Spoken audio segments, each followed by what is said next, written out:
Hello. नमस्कार, जय हिंद सभी को। आज के इस लाइव सेशन के अंदर आपका बहुत बहुत स्वागत है। एक बार कमेंट करके मुझे बता दीजिए कि ऑडियो वीडियो दोनों चीज़ें बिल्कुल ओके हैं।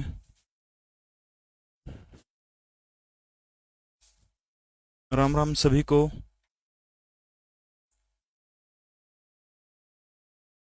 एक बार कमेंट करके बताइएगा कि ऑडियो वीडियो बिल्कुल सही आ रही है। राम राम सभी को भाई, जय श्री राम। मोहित, गगन, तमन्ना, कुलदीप, पटौदी, संदीप शर्मा, HR19, निर्मल, अजंता, सुषमा, रेखा, रविंदर, आप सभी का आज के इस लाइव सेशन के अंदर बहुत बहुत स्वागत है। एक बार मैम चौबीसी से राम राम भाई, सिस्मोरिया, गुरी। एक बार सभी कमेंट करके बताएंगे कि ऑडियो वीडियो दोनों बिल्कुल सही आ रही है। उसके तुरंत बाद जो है क्लास जो है वो शुरू करने का काम करूंगा। 2 तारीख को, 2 नवंबर है, 2 तारीख को शाम को 3 बजे साइंस की जो है एक लंबी क्लास होगी MCQ के माध्यम से। पूरी की पूरी साइंस आपको जीके परवीन उड़ान इसी यूट्यूब चैनल के ऊपर करवाई जाएगी। मनदीप सर वो क्लास लेंगे। पूरी की पूरी साइंस आपको 3 बजे से, 2 तारीख को, 2 नवंबर को 3 बजे से लेकर शाम को 7:30 बजे तक वो क्लास रहेगी। 1 तारीख को हिस्ट्री की क्लास रहेगी, ठीक है। तो वो मैं उसका इंस्टा टेलीग्राम पर सारे सारे सूचनाएं दे दूंगा, ठीक है। ओके रिपोर्टर, चलो फिर आज की क्लास शुरू करते हैं, ठीक है। राम राम जी। पहला प्रश्न देखो भाई, CET खातर के है। 12वें हिंदी सम्मेलन की मेजबानी जो है कौन सा देश करने का काम करेगा? हिंदी सम्मेलन जो है 12वां हिंदी सम्मेलन कब मनाया जाएगा, कौन से देश के अंदर मनाने का काम किया जाएगा? वो देश बांग्लादेश हो सकता है, वो देश फिनलैंड हो सकता है, या फिर नेपाल के अंदर, या फिर फिजी के अंदर। तो फटाफट कमेंट करके बताइए। 12वां हिंदी सम्मेलन तो आपने याद रखना, ये 15 से लेकर के 17 फरवरी को मनाने का काम किया जाएगा, ठीक है। 15 से लेकर के 17 फरवरी 2023 को जो है 12वां हिंदी सम्मेलन मनाने का काम किया जाएगा। एक बात याद रखना, हिंदी सम्मेलन जो है वो किसके सहयोग से मनाया जाता है? तो याद रखना विदेश मंत्रालय के सहयोग से, ठीक है। विदेश मंत्रालय, और इसके अंदर इन्वॉल्व कौन होती है? जो सरकार ओढ़ की, यानी जिस भी देश के अंदर मनाया जाए उस देश की सरकार इन्वॉल्व होती है। तो ये 12वां हिंदी सम्मेलन 2023 के अंदर जो है कड़ा मनाया जाएगा। तो आपने याद रखना फिजी, फिजी का एक शहर है नाडी, तो फिजी का एक शहर है जिसका नाम है नाडी। इसी नाडी शहर के अंदर जो है 12वां हिंदी सम्मेलन 15 से 17 फरवरी 2023 को मनाया जाएगा। विदेश मंत्रालय और फिजी जो है, इन दोनों के सहयोग से जो है फिजी के अंदर जो है 12वां हिंदी सम्मेलन मनाने का काम 2023 के अंदर करने का काम किया जाएगा। क्योंकि आपने याद रखना फिजी वो देश है जिस देश के अंदर जो है 30% जो है वो भारतीय आबादी है, यानी 30% भारतीय लोग फिजी के अंदर हैं। और इसलिए फिजी के नाडी के अंदर जो है 12वां हिंदी सम्मेलन मनाने का काम किया जाएगा विदेश मंत्रालय और फिजी दोनों देशों के सहयोग से। बहुत बढ़िया प्रश्न है भाई। हरियाणा में कुशाल कालीन शासकों के सिक्कों पर गौर करते हुए मिथ्यातल से प्राप्त सिक्कों को छोड़कर शेष हरियाणा से प्राप्त सिक्के किस धातु के बने हुए हैं? कहना के चाहो प्रस्तुत पंक्तियों में कभी नो कहना चाहो भाई, जो कुषाण शासकों के सिक्के हरियाणा से मिले हैं उनमें मिथ्यातल के सिक्के एक साइड रख दो, बाकी जो सिक्के मिले हैं वो कौन सी धातु के मिले हैं? यानी इसका मतलब क्या है भाई, मिथ्यातल तक कुषाण शासकों के अलग से सिक्के मिले हैं, तो पहले मिथ्यातल का जिक्र कर ले, ठीक है। मिथ्यातल जो है, मिथ्यातल को सिंधु सभ्यता का क्या कहा जाता है? पूर्वी डोमेन कहा जाता है। भिवानी जिले का एक गांव है।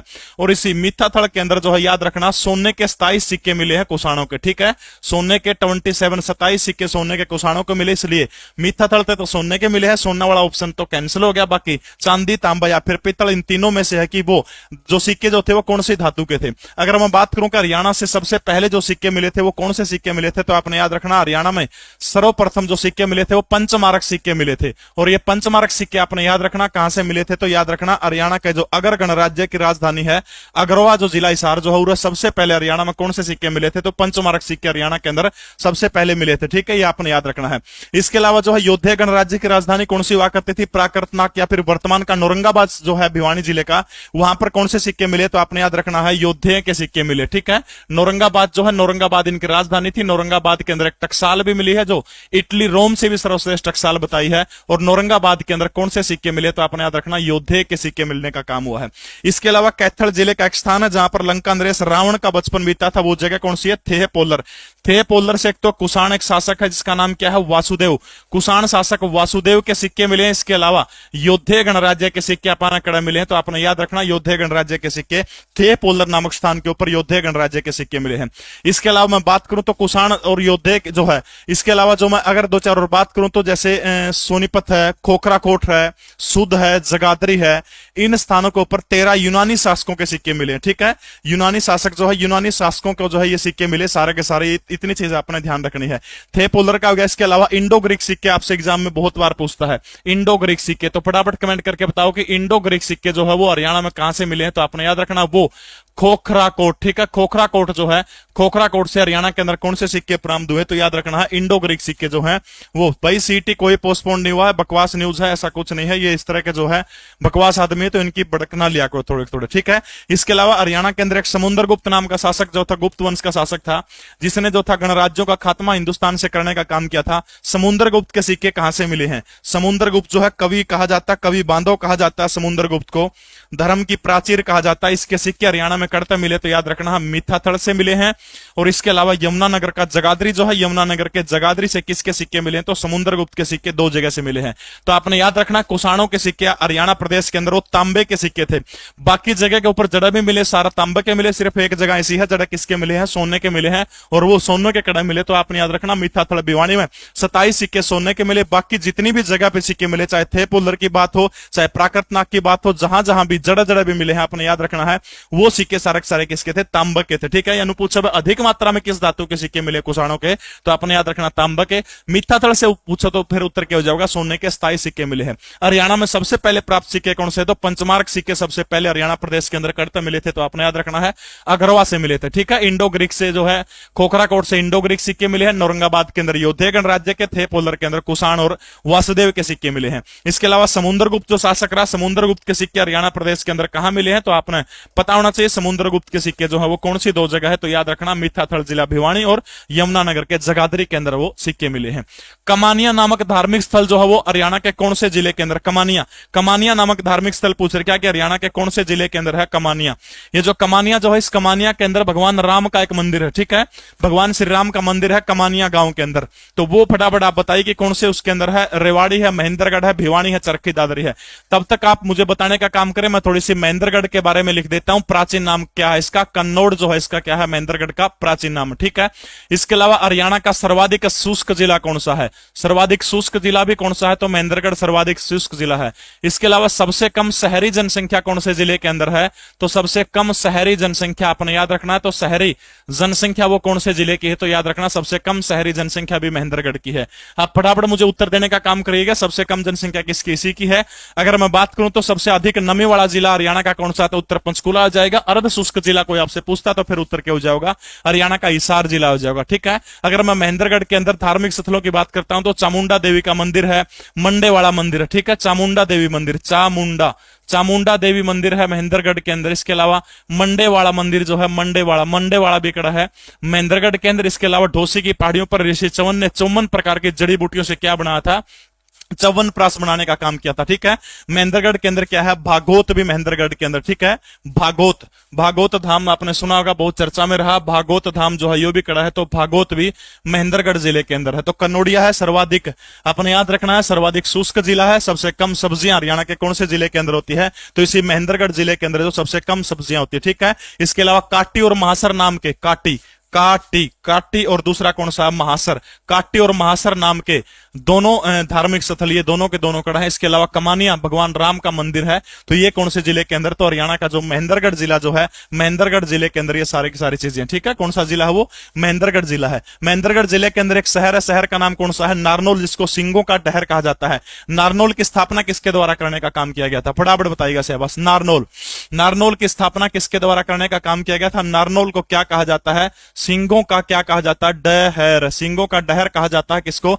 नारनौल को। क्या जो स्थापना किसके द्वारा करने का काम किया गया था? अनंगपाल तोमर जो है, अनंगपाल तोमर जो है तोमर वंश का शासक है। इसी अनंगपाल तोमर के द्वारा नारनौल शहर की स्थापना करने का काम किया गया था, ठीक है। अनंगपाल तोमर उत्तर हो जाएगा आपका। कमानिया धार्मिक स्थल भगवान राम का मंदिर कड़ा है, महेंद्रगढ़ के अंदर है। राजस्व एकत्रित करने के लिए मुस्तखराज नामक अधिकारी की नियुक्ति किसके द्वारा करने का काम किया गया था? मुस्तखराज जो है, मुस्तखराज आपने बताना के मुस्तखराज अधिकारी जो है, इसकी नियुक्ति किसके द्वारा की गई थी? अकबर मोहम्मद जलालुद्दीन अकबर के द्वारा, या फिर जहांगीर के द्वारा, या फिर ग्यासुद्दीन बलवन, या फिर वो अली नाम का लड़का जिसका नाम अलाउद्दीन खिलजी है। तो इनमें से कौन सा वो था? तो फटाफट बताइएगा शाबाश की मुस्तखराज नामक जो अधिकारी जो था उसकी नियुक्ति कर एकत्रित करने के लिए किसके समय में की गई थी? ये वही शासक है जिसने के कर लगाए थे भारत के अंदर, गढ़ी कर लगाने का काम किया था। ठीक है, गढ़ी कर। इसके अलावा चराई कर भी लगाने का काम किया था। गढ़ी कर, चराई कर, गढ़ी कर और चराई कर ये दोनों के दोनों किसके द्वारा लगाए गए हैं? गढ़ी कर, चराई कर। गढ़ी कर जो था पशुओं का जो बांधन का स्थान अपन हरियाणा में आज भी गढ़ी कहते हैं। चराई कर किसके ऊपर था? पशुओं के ऊपर लगाया जाने वाला था चराई कर। ठीक है, इसके अलावा अलाउद्दीन खिलजी क्या काम किया करता था? खुम्स जो होता था, खुम्स के अंदर जो था 5वां हिस्सा लिया करता था। खुम्स मतलब जो लूट का माल हुआ करता, लूट के माल में भी राजा की भागीदारी कितनी हुआ करती थी? तो 5वां भाग जो था यही लूटा करता था। इसके अलावा ये बंदा जो है इसने कुछ निर्माण भी करवाने का काम किया जिसका नाम क्या है? अलई दरवाजा। अलई दरवाजा जो है, अलई दरवाजा का निर्माण जो है ये अलाउद्दीन खिलजी के द्वारा करवाया गया था। ये जो तुर्की वास्तुकला जो है, तुर्की वास्तुकला का सर्वश्रेष्ठ नमूना कहा जाता है दिल्ली का अलई दरवाजा को। इसके अलावा जो इस बंदे ने क्या किया था? मूल्य नियंत्रण प्रणाली या फिर बाजार विनिमय प्रणाली, मूल्य नियंत्रण प्रणाली या फिर बाजार विनिमय प्रणाली जो है आपने याद रखना किसने शुरू करने का काम किया था? अलाउद्दीन खिलजी के द्वारा। जो खिलजी वंश का शासक था इसके द्वारा जो है क्या किया गया था? इसी के द्वारा जो है आपने याद रखना है मुस्तराज नामक जो खराज जो अधिकारी जो था ये किया गया था। ठीक है, इसके अलावा अलाउद्दीन खिलजी जिसमें हिंदुस्तान का शासक था उसी टाइम पे बात है 1305 की। 1305 के अंदर हरियाणा का सिरसा और आंसी के ऊपर एक आक्रमण हुआ था। ठीक है, याद रखना 1305 के अंदर दो जगह है हरियाणा की, कौन सी? सिरसा, और दूसरी जगह कौन सी है? आंसी। आंसी और सिरसा के ऊपर जो है 1305 के अंदर हरियाणा के अंदर कौन सा आक्रमण हुआ था? तो याद रखना है मंगोल आक्रमण हुआ था। ठीक है, मंगोल आक्रमण। तो मंगोल आक्रमण कौन सा कड़ा हुआ था? याद रखना 1305 में सिरसा और आंसी के ऊपर हुआ था। किसका टेम्पो हुआ था? तो अलाउद्दीन खिलजी। कद हुआ था? तो 1305 के अंदर कड़ा हुआ था। सिरसा और आंसी के अंदर जो है हरियाणा के अंदर मंगोलों के द्वारा अटैक किया गया था। सिरसा और आंसी 1305 के अंदर किसका टेम्पो है? तो आपने याद रखना अलाउद्दीन खिलजी जो है, अलाउद्दीन खिलजी का टेम्पो है, मामला हुआ था। अगला प्रश्न देखिएगा शहबाज। भारत के किस राज्य में तराई हाथी रिजर्व को मंजूरी देने का काम किया गया है? तराई हाथी रिजर्व पार्क जो है हाथियों की दशा सुधारने के लिए, ये तराई हाथी रिजर्व पार्क बिहार के अंदर है, उत्तर प्रदेश के अंदर है, केरल के अंदर है, या फिर पश्चिमी बंगाल के अंदर है? तो फटाफट बताने का काम करिएगा भाई। मोहित यार इस तरह से लड़कियों के साथ में उलझने का काम ना करो, बेचारे उमें कासन मंज के तंग रहे हैं, उरत तो दम कान लायक जैसे ना, इसे काम ना करो बेटा। शाबाश बताइए शाबाश। तराई रिजर्व तो टेलीग्राम चैनल जीके परवीन उड़ान के अंदर जो है आपको सारी की सारी पीडीएफ जो है, इसके अलावा बहुत सारा स्टडी मटेरियल जो है, करंट अफेयर का बहुत सारी चीजें आपको, या फिर जैसे क्लास खत्म होगी तो कल क्वेश्चन पूछे थे, आज भी जैसे घर जाते क्वेश्चन पूछूंगा आपसे, क्विज पूछने का काम करूंगा। तो फटाफट बताएगा कि तराई हाथी रिजर्व, तराई हाथी रिजर्व जो है याद रखना उत्तर प्रदेश के अंदर एक जगह है पीलीभीत। पीलीभीत और दुधवा नामक स्थान जो है उत्तर प्रदेश का, इसके आसपास जो क्या किया गया, तराई हाथी रिजर्व को केंद्र सरकार ने उत्तर प्रदेश के अंदर मंजूरी देने का काम किया। ठीक है, कड़ा मंजूरी देने का काम किया है। उत्तर प्रदेश के अंदर जो है तराई हाथी रिजर्व को मंजूरी देने का काम किया है। 1810 के अंदर रानिया रियासत जो है वो किस जिले का एक भाग हुआ करती थी? आपने पता जैमल भट्टी की एक रियासत हुआ करती थी सिरसा जिले की रानिया रियासत। वर्तमान समय में रानिया से जो है रणजीत सिंह बिजली मंत्री हैं, वो निर्दलीय विधायक हैं। इसके अलावा जेल मंत्री हैं, नवीकरणीय ऊर्जा मंत्री हैं वर्तमान समय में रानिया से। ठीक है, रानिया जो है हरियाणा के कौन से जिले का एक भाग है? तो आप सभी को पता हरियाणा का जो सिरसा जिला जो है सिरसा जिले का एक भाग है जिसका नाम क्या है? रानिया। ठीक है, बात है रानिया रियासत के अंदर 21 दिसंबर 1809 की। 21 दिसंबर नहीं याद रहो कोई बात नहीं, 1809 थोड़ी बहुत याद रख लियो। उरा कौन था? जाबत खान का एक नाम सुना होगा अपना, जाबत खान। ठीक है, जाबत खान जो है अंग्रेजों का विद्रोही हो गया था, तब अंग्रेजों ने क्या किया? जाबत खान पर अटैक कर दिया। और अटैक करने के बाद जो है जाबत खान ने जब अटैक किया था, तो अटैक करने के बाद में अंग्रेजों ने क्या किया? उसके साथ में युद्ध किया, और युद्ध के अंदर जो है वो क्या हो जाओ? हार जाओ है।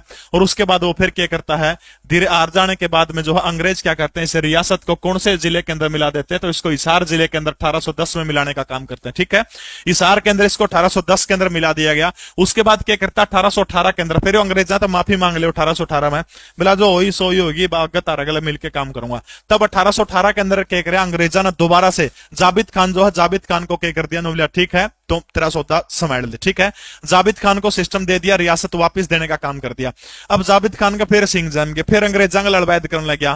फिर अंग्रेजा ने सोचा तो युद्ध करना पड़ेगा, और तब अंग्रेजों के साथ में भयंकर युद्ध होता है, और उस युद्ध के अंदर जो है जाबित खान क्या हो जाता है? हार जाता है।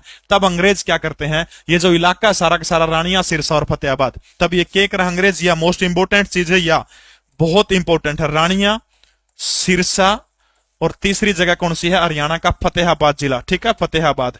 अंग्रेज तब क्या करते हैं? बात है 1837 की। 1837 के अंदर अंग्रेज इस क्षेत्र को एक नाम देते हैं, नाम के है बटियाना। एक बटियाना नामक एक रियासत कह लीजिए, या फिर एक मुख्यालय, एक संस्था, या कह लीजिए आसपास के गांवों को मिलाकर के बटियाना, सिरसा, रानिया और फतेहाबाद को मिलाकर के 1837 में अंग्रेज किसका निर्माण करने का काम करते हैं? तो याद रखना, बटियाना का निर्माण करते हैं। और कोई आपसे क्वेश्चन पूछे कि बटियाना का हेडक्वार्टर कौन सा था उसका, तो आपने याद रखना हरियाणा का सिरसा जिला जो था वो बटियाना का हेडक्वार्टर था, ठीक है। प्रसन्न आज भी अंग्रेजों जो थे, अंग्रेजों ने क्या किया था? हरियाणा के अंदर जो है बटियाना नामक को इलाका बना था, उसमें कौन से शामिल थी? तो आपने बेरा से रानिया, सिरसा, फतेहाबाद, ठीक है। रानिया, सिरसा, फतेहाबाद 1837 के अंदर अंग्रेजों ने बनाने का काम किया था। और जिसके हेडक्वार्टर कोई आपसे पूछने का काम करे तो हेडक्वार्टर क्या था? सिरसा था। 1810 के अंदर जो रानिया रियासत किसका हिस्सा हुआ करती थी? तो आपने याद रखना हिसार जिले का हुआ करती थी। अगला प्रश्न देखिए ऐसे बस, खनन मंत्रालय की 2021 की रिपोर्ट के अनुसार भारत के किस राज्य में सर्वाधिक लौह अयस्क का उत्पादन है? खनन मंत्रालय की ताजी नई ताती रिपोर्ट है जमा, ठीक है। और इस रिपोर्ट के अनुसार नु पूछ रहा है कि सर्वाधिक लौह अयस्क का उत्पादन भारत के कौन से राज्य के अंदर होता है? उड़ीसा, कर्नाटका, झारखंड या फिर छत्तीसगढ़ के अंदर सबसे ज्यादा लौह अयस्क कड़ा कड़ा हो? फटाफट बताइएगा बस। उड़ीसा की बात करूं तो उड़ीसा के अंदर जो है बॉक्साइट के मामले में उड़ीसा पहले नंबर के ऊपर है। क्रोमाइट के मामले में, क्रोमाइट जो है, क्रोमाइट के मामले में जो है पहले नंबर के ऊपर है। कर्नाटका आप सभी ने पता है किसके के अंदर है? तो सोना जो है, सोने के अंदर कर्नाटका, ठीक है। सोना सब तक आंकड़ा होता है। इसके बाद में फटाफट बताने का काम करिएगा झारखंड और छत्तीसगढ़। झारखंड पहला नंबर पर किसके अंदर आओ है? झारखंड, झारखंड, झारखंड किसके अंदर आओ? तो यूरेनियम जो है, यूरेनियम भारत में सबसे गणा 2021 की रिपोर्ट के अनुसार कड़ा हुआ, तो अपना बेरा होना चाहिए झारखंड के अंदर हो, ठीक है। छत्तीसगढ़ के अंदर एक तो टीना हो गया सबसे ज्यादा। दूसरा कौन सा है? छत्तीसगढ़ के अंदर एक तो टीना हो गया, दूसरा कौन सा हो गया? कोयला, ठीक है। कोयला और टीना, कोयला और दूसरा कौन सा हो गया? टीन और कोयला जो है दोनों सबसे ज्यादा कड़ा हुआ है। तो याद रखना है वो दोनों के दोनों जो है छत्तीसगढ़ के अंदर होते हैं। अब लौह अयस्क का बताने का काम करो कि लौह अयस्क हरियाणा भारत के अंदर जो है सबसे ज्यादा कौन सी जगह के ऊपर होता है? लौह अयस्क, ठीक है। तांबा, इसके अलावा हीरा, इसके अलावा मैगजीन, ठीक है, मैग्नीज, मैग्नीज, ये तीनों के तीनों में पहला नंबर किसका? तो अपने मध्य प्रदेश जो है, तांबा, हीरा और मैग्नीज जो है, इन तीनों के अंदर जो है पहला नंबर किसका? तो बिल्कुल मध्य प्रदेश का पहला नंबर है। अच्छा, राजस्थान का भी क्या है? पहला नंबर है, बिल्कुल है राजस्थान का।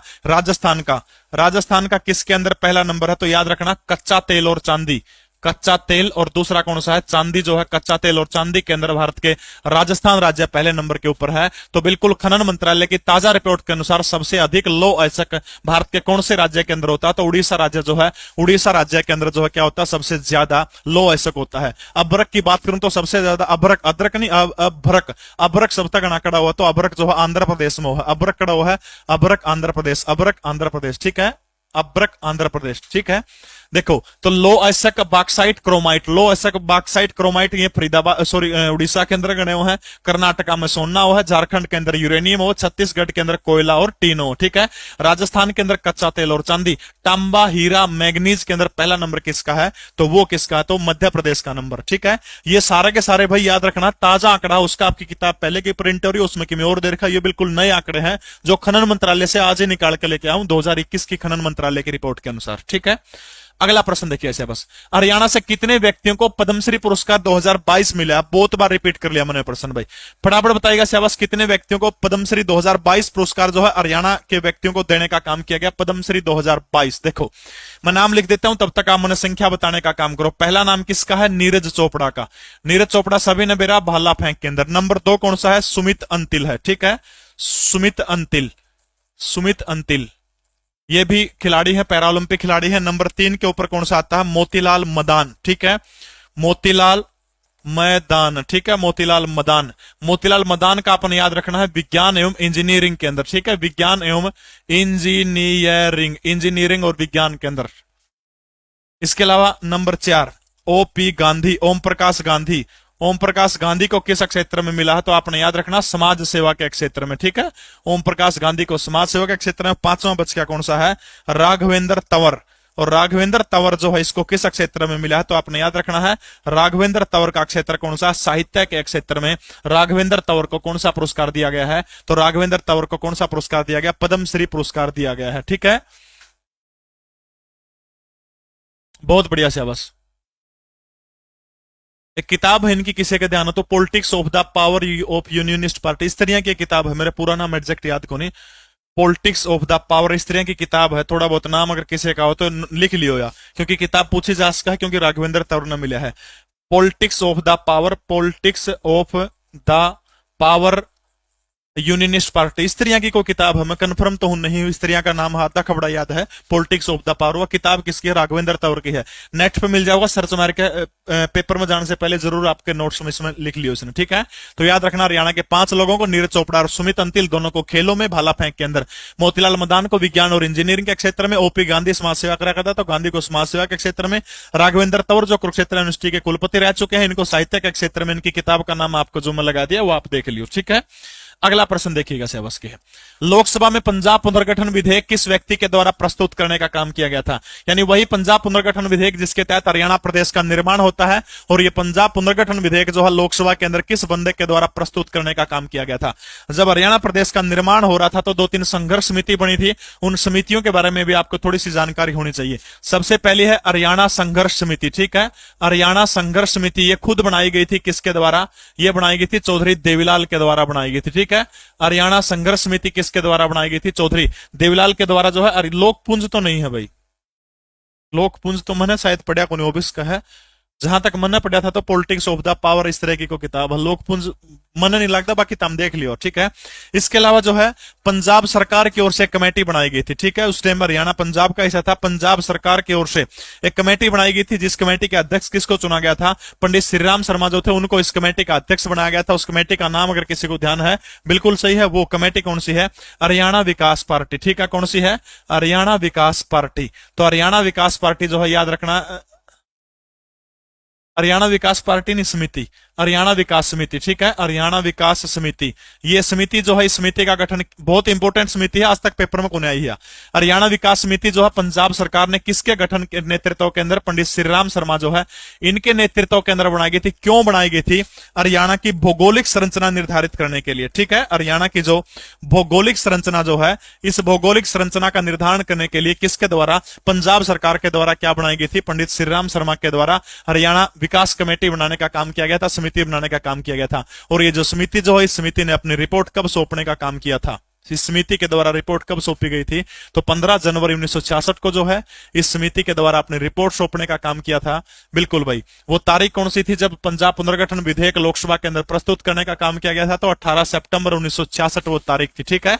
18 सितंबर 1966 को जो है पंजाब पुनर्गठन विधेयक जो है वो लोकसभा के अंदर रखने का काम किया गया था। इंदिरा गांधी उसमें भारत की प्रधानमंत्री हुआ करती थी, फतेह सिंह बहुत बड़े नेता थे, हुकम सिंह जो थे, सरदार हुकम सिंह लोकसभा के तीसरे स्पीकर थे। यानी उस टाइम पर जब पंजाब पुनर्गठन विधेयक पेश किया गया, उसमें लोकसभा के स्पीकर हुकम सिंह थे, एक ही बंदा बच गया जिसने पंजाब पुनर्गठन विधेयक प्रस्तुत करने का काम किया था, तत्कालीन गृह राज्य मंत्री, जिसका नाम क्या है?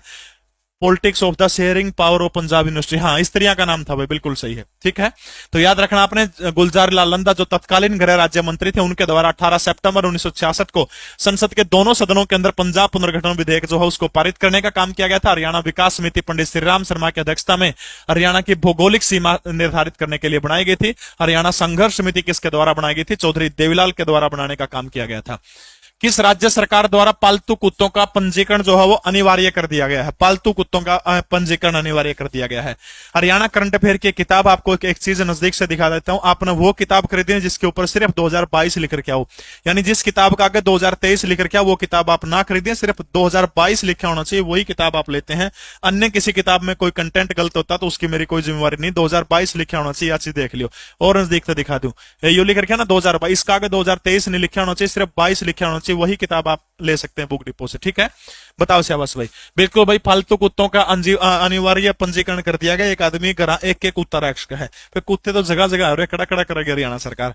5,000 रुपए जुर्माना लाने का काम किया गया। तो अपने याद रखना हरियाणा, ठीक है, हरियाणा सरकार ने जो है पालतू कुत्तों का पंजीकरण करना खतरा बना दिया, ठीक है। उत्तर भारत का पहला डॉग केयर सेंटर फटाफट बताएगा, कड़ा बनाया गया डॉग केयर सेंटर, फटाफट उत्तर भारत का कहां पर बनाया गया है?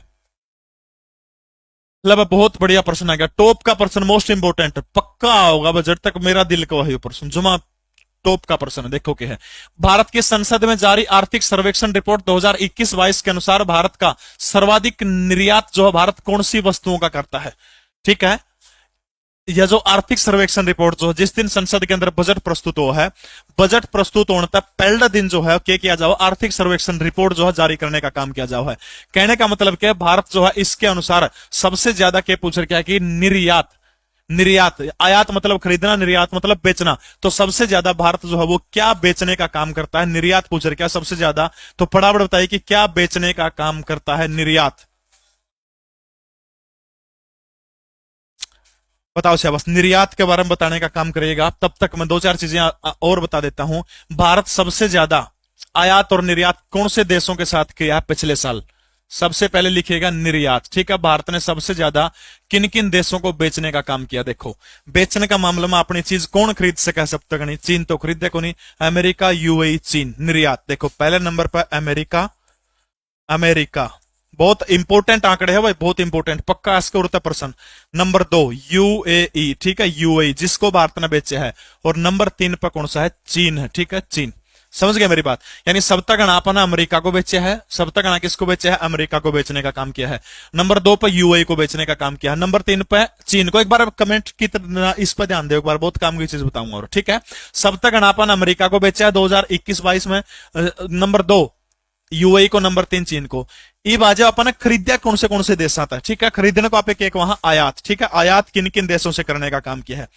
जो निर्यात, निर्यात का उल्टा कर दो, तीसरा वाला पहले पे ले आओ, दूसरा वाला दूसरा पर, पहला वाला तीसरा पे ले जाओ। देखो निर्यात आयात जो है निर्यात का उल्टा कर दो, पूरा। तीसरा पे कौन, इसने पहले पे ले आओ चीन, ठीक है, चीन। नंबर 2 को ऊपर है यूएई रह जाएगा 2 में, और 3 में कौन सा आ जाएगा? फिर 3 में आ जाएगा अमेरिका आ जाएगा। बस जमा आसान सा तरीका अपने याद रखना। बेचा नु याद रख लियो, सब तक ना बेचा अपन अमेरिका तक। किस तक बेचा? सब तक ना अमेरिका तक। बीच में यूएई रखना है, ठीक है, 2 नंबर पे यूएई रखना है। नंबर 3 पे कौन सा हो गया? चीन हो गया, ठीक है। ये बाजू खरीदिया अपन सब। अब बेरा है ऑटोमेटिक सी बात से भाई, चाइनीज आइटम बहुत सारे देश में मेरा सिस्टम है चाइनीज। तो चाइना 1 पे हो गया, 2 पे यूएई रखना, 3 पे पहला चले जाओगा, 3 पे कौन सा हो जाएगा? अमेरिका हो जाएगा 3 पे। समझ में आ गया तो एक बार ओके रिपोर्ट लिख के भेज दो एक बार, ठीक है। ओके रिपोर्ट लिख के भेज दो जिस चीज समझ में आ गया। देखो भारत ने जो है के माल जो है खरीदने का काम किया, सबसे ज्यादा भारत ने के खरीदा है। तो आपने याद रखना पेट्रोलियम उत्पाद सबसे ज्यादा खरीदे हैं भारत ने। क्या खरीदा है? सबसे ज्यादा, बिल्कुल पंचकूला डॉग केयर सेंटर। सबसे ज्यादा भारत के द्वारा क्या खरीदने का काम किया गया? पेट्रोलियम उत्पाद। नंबर 2 मोती और कीमती पत्थर, ठीक है। नंबर 2 मोती और कीमती पत्थर, ठीक है, मोती और कीमती पत्थर, कीमती पत्थर और मोती, ठीक है, ये खरीदने का काम किया। सबसे ज्यादा पेट्रोलियम उत्पाद भारत ने खरीदने का काम किया है, ठीक है।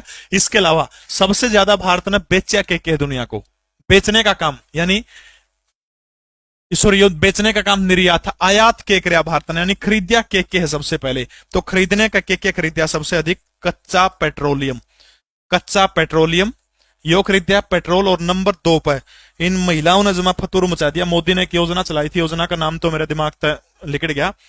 उसके तहत क्या था भाई? सोना बैंक में दो, उस पर ब्याज मिलेगा 2.5%। ये बकाला बिगन खरीदारी करे, निरा सोना का जुगाड़ बनवाए, निरे सोना के गहने कंगन बनवाए। तो अपने देश से पूरा को नहीं, कर्नाटक की खाना पर काम को चलिया, दूसरे देश से मंगवाया। पेट्रोल नु मेरा है इतने साधन, और कच्चा पेट्रोल खरीदिया है। और दूसरी चीज क्या खरीदी? अपने सोना खरीदने का काम किया है, आयात करने का काम किया है।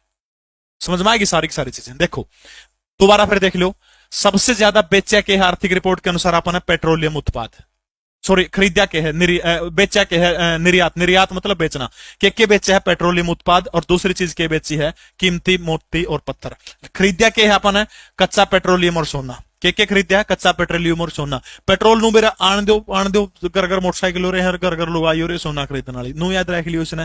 पेट्रोलियम कच्चा खरीदा अपन, लेकिन ठीक है, सोना कच्चा आयात करने का काम किया। निर्यात का मतलब क्या हो गया? निर्यात भेजने का काम किया गया, भेजने का पेट्रोलियम उत्पाद। और कीमती पत्थर मोती अपन ने बेचने का काम किया, भेजने का काम किया, ठीक है। दूसरी महत्वपूर्ण चीज निर्यात, यानी अपन कौन सा देश को सब तक गणा बेचे? अमेरिका को। नंबर 2 यूएई, नंबर 3 चीन। आयात में उल्टा कर दो, चीन यूएई अमेरिका हो जाओगा। एक बार सबका समझ में आ गया तो एक बार ओके लिख के भेज दो। एक आंकड़ा और करवा दूं इससे संबंधित जरूर, या बोर हो गए, या आगे चालू? अमेरिका से ज्यादा खरीदते हैं, और मैं यह तो लिखा मैंने आयात, आयात चीन का भाई, अमेरिका का नहीं है, गलत है। आयात चीन से सबसे गणा हुआ भारत का। वो व्यापार घाटा चीन गले देखो सब तक गणा रहे यार।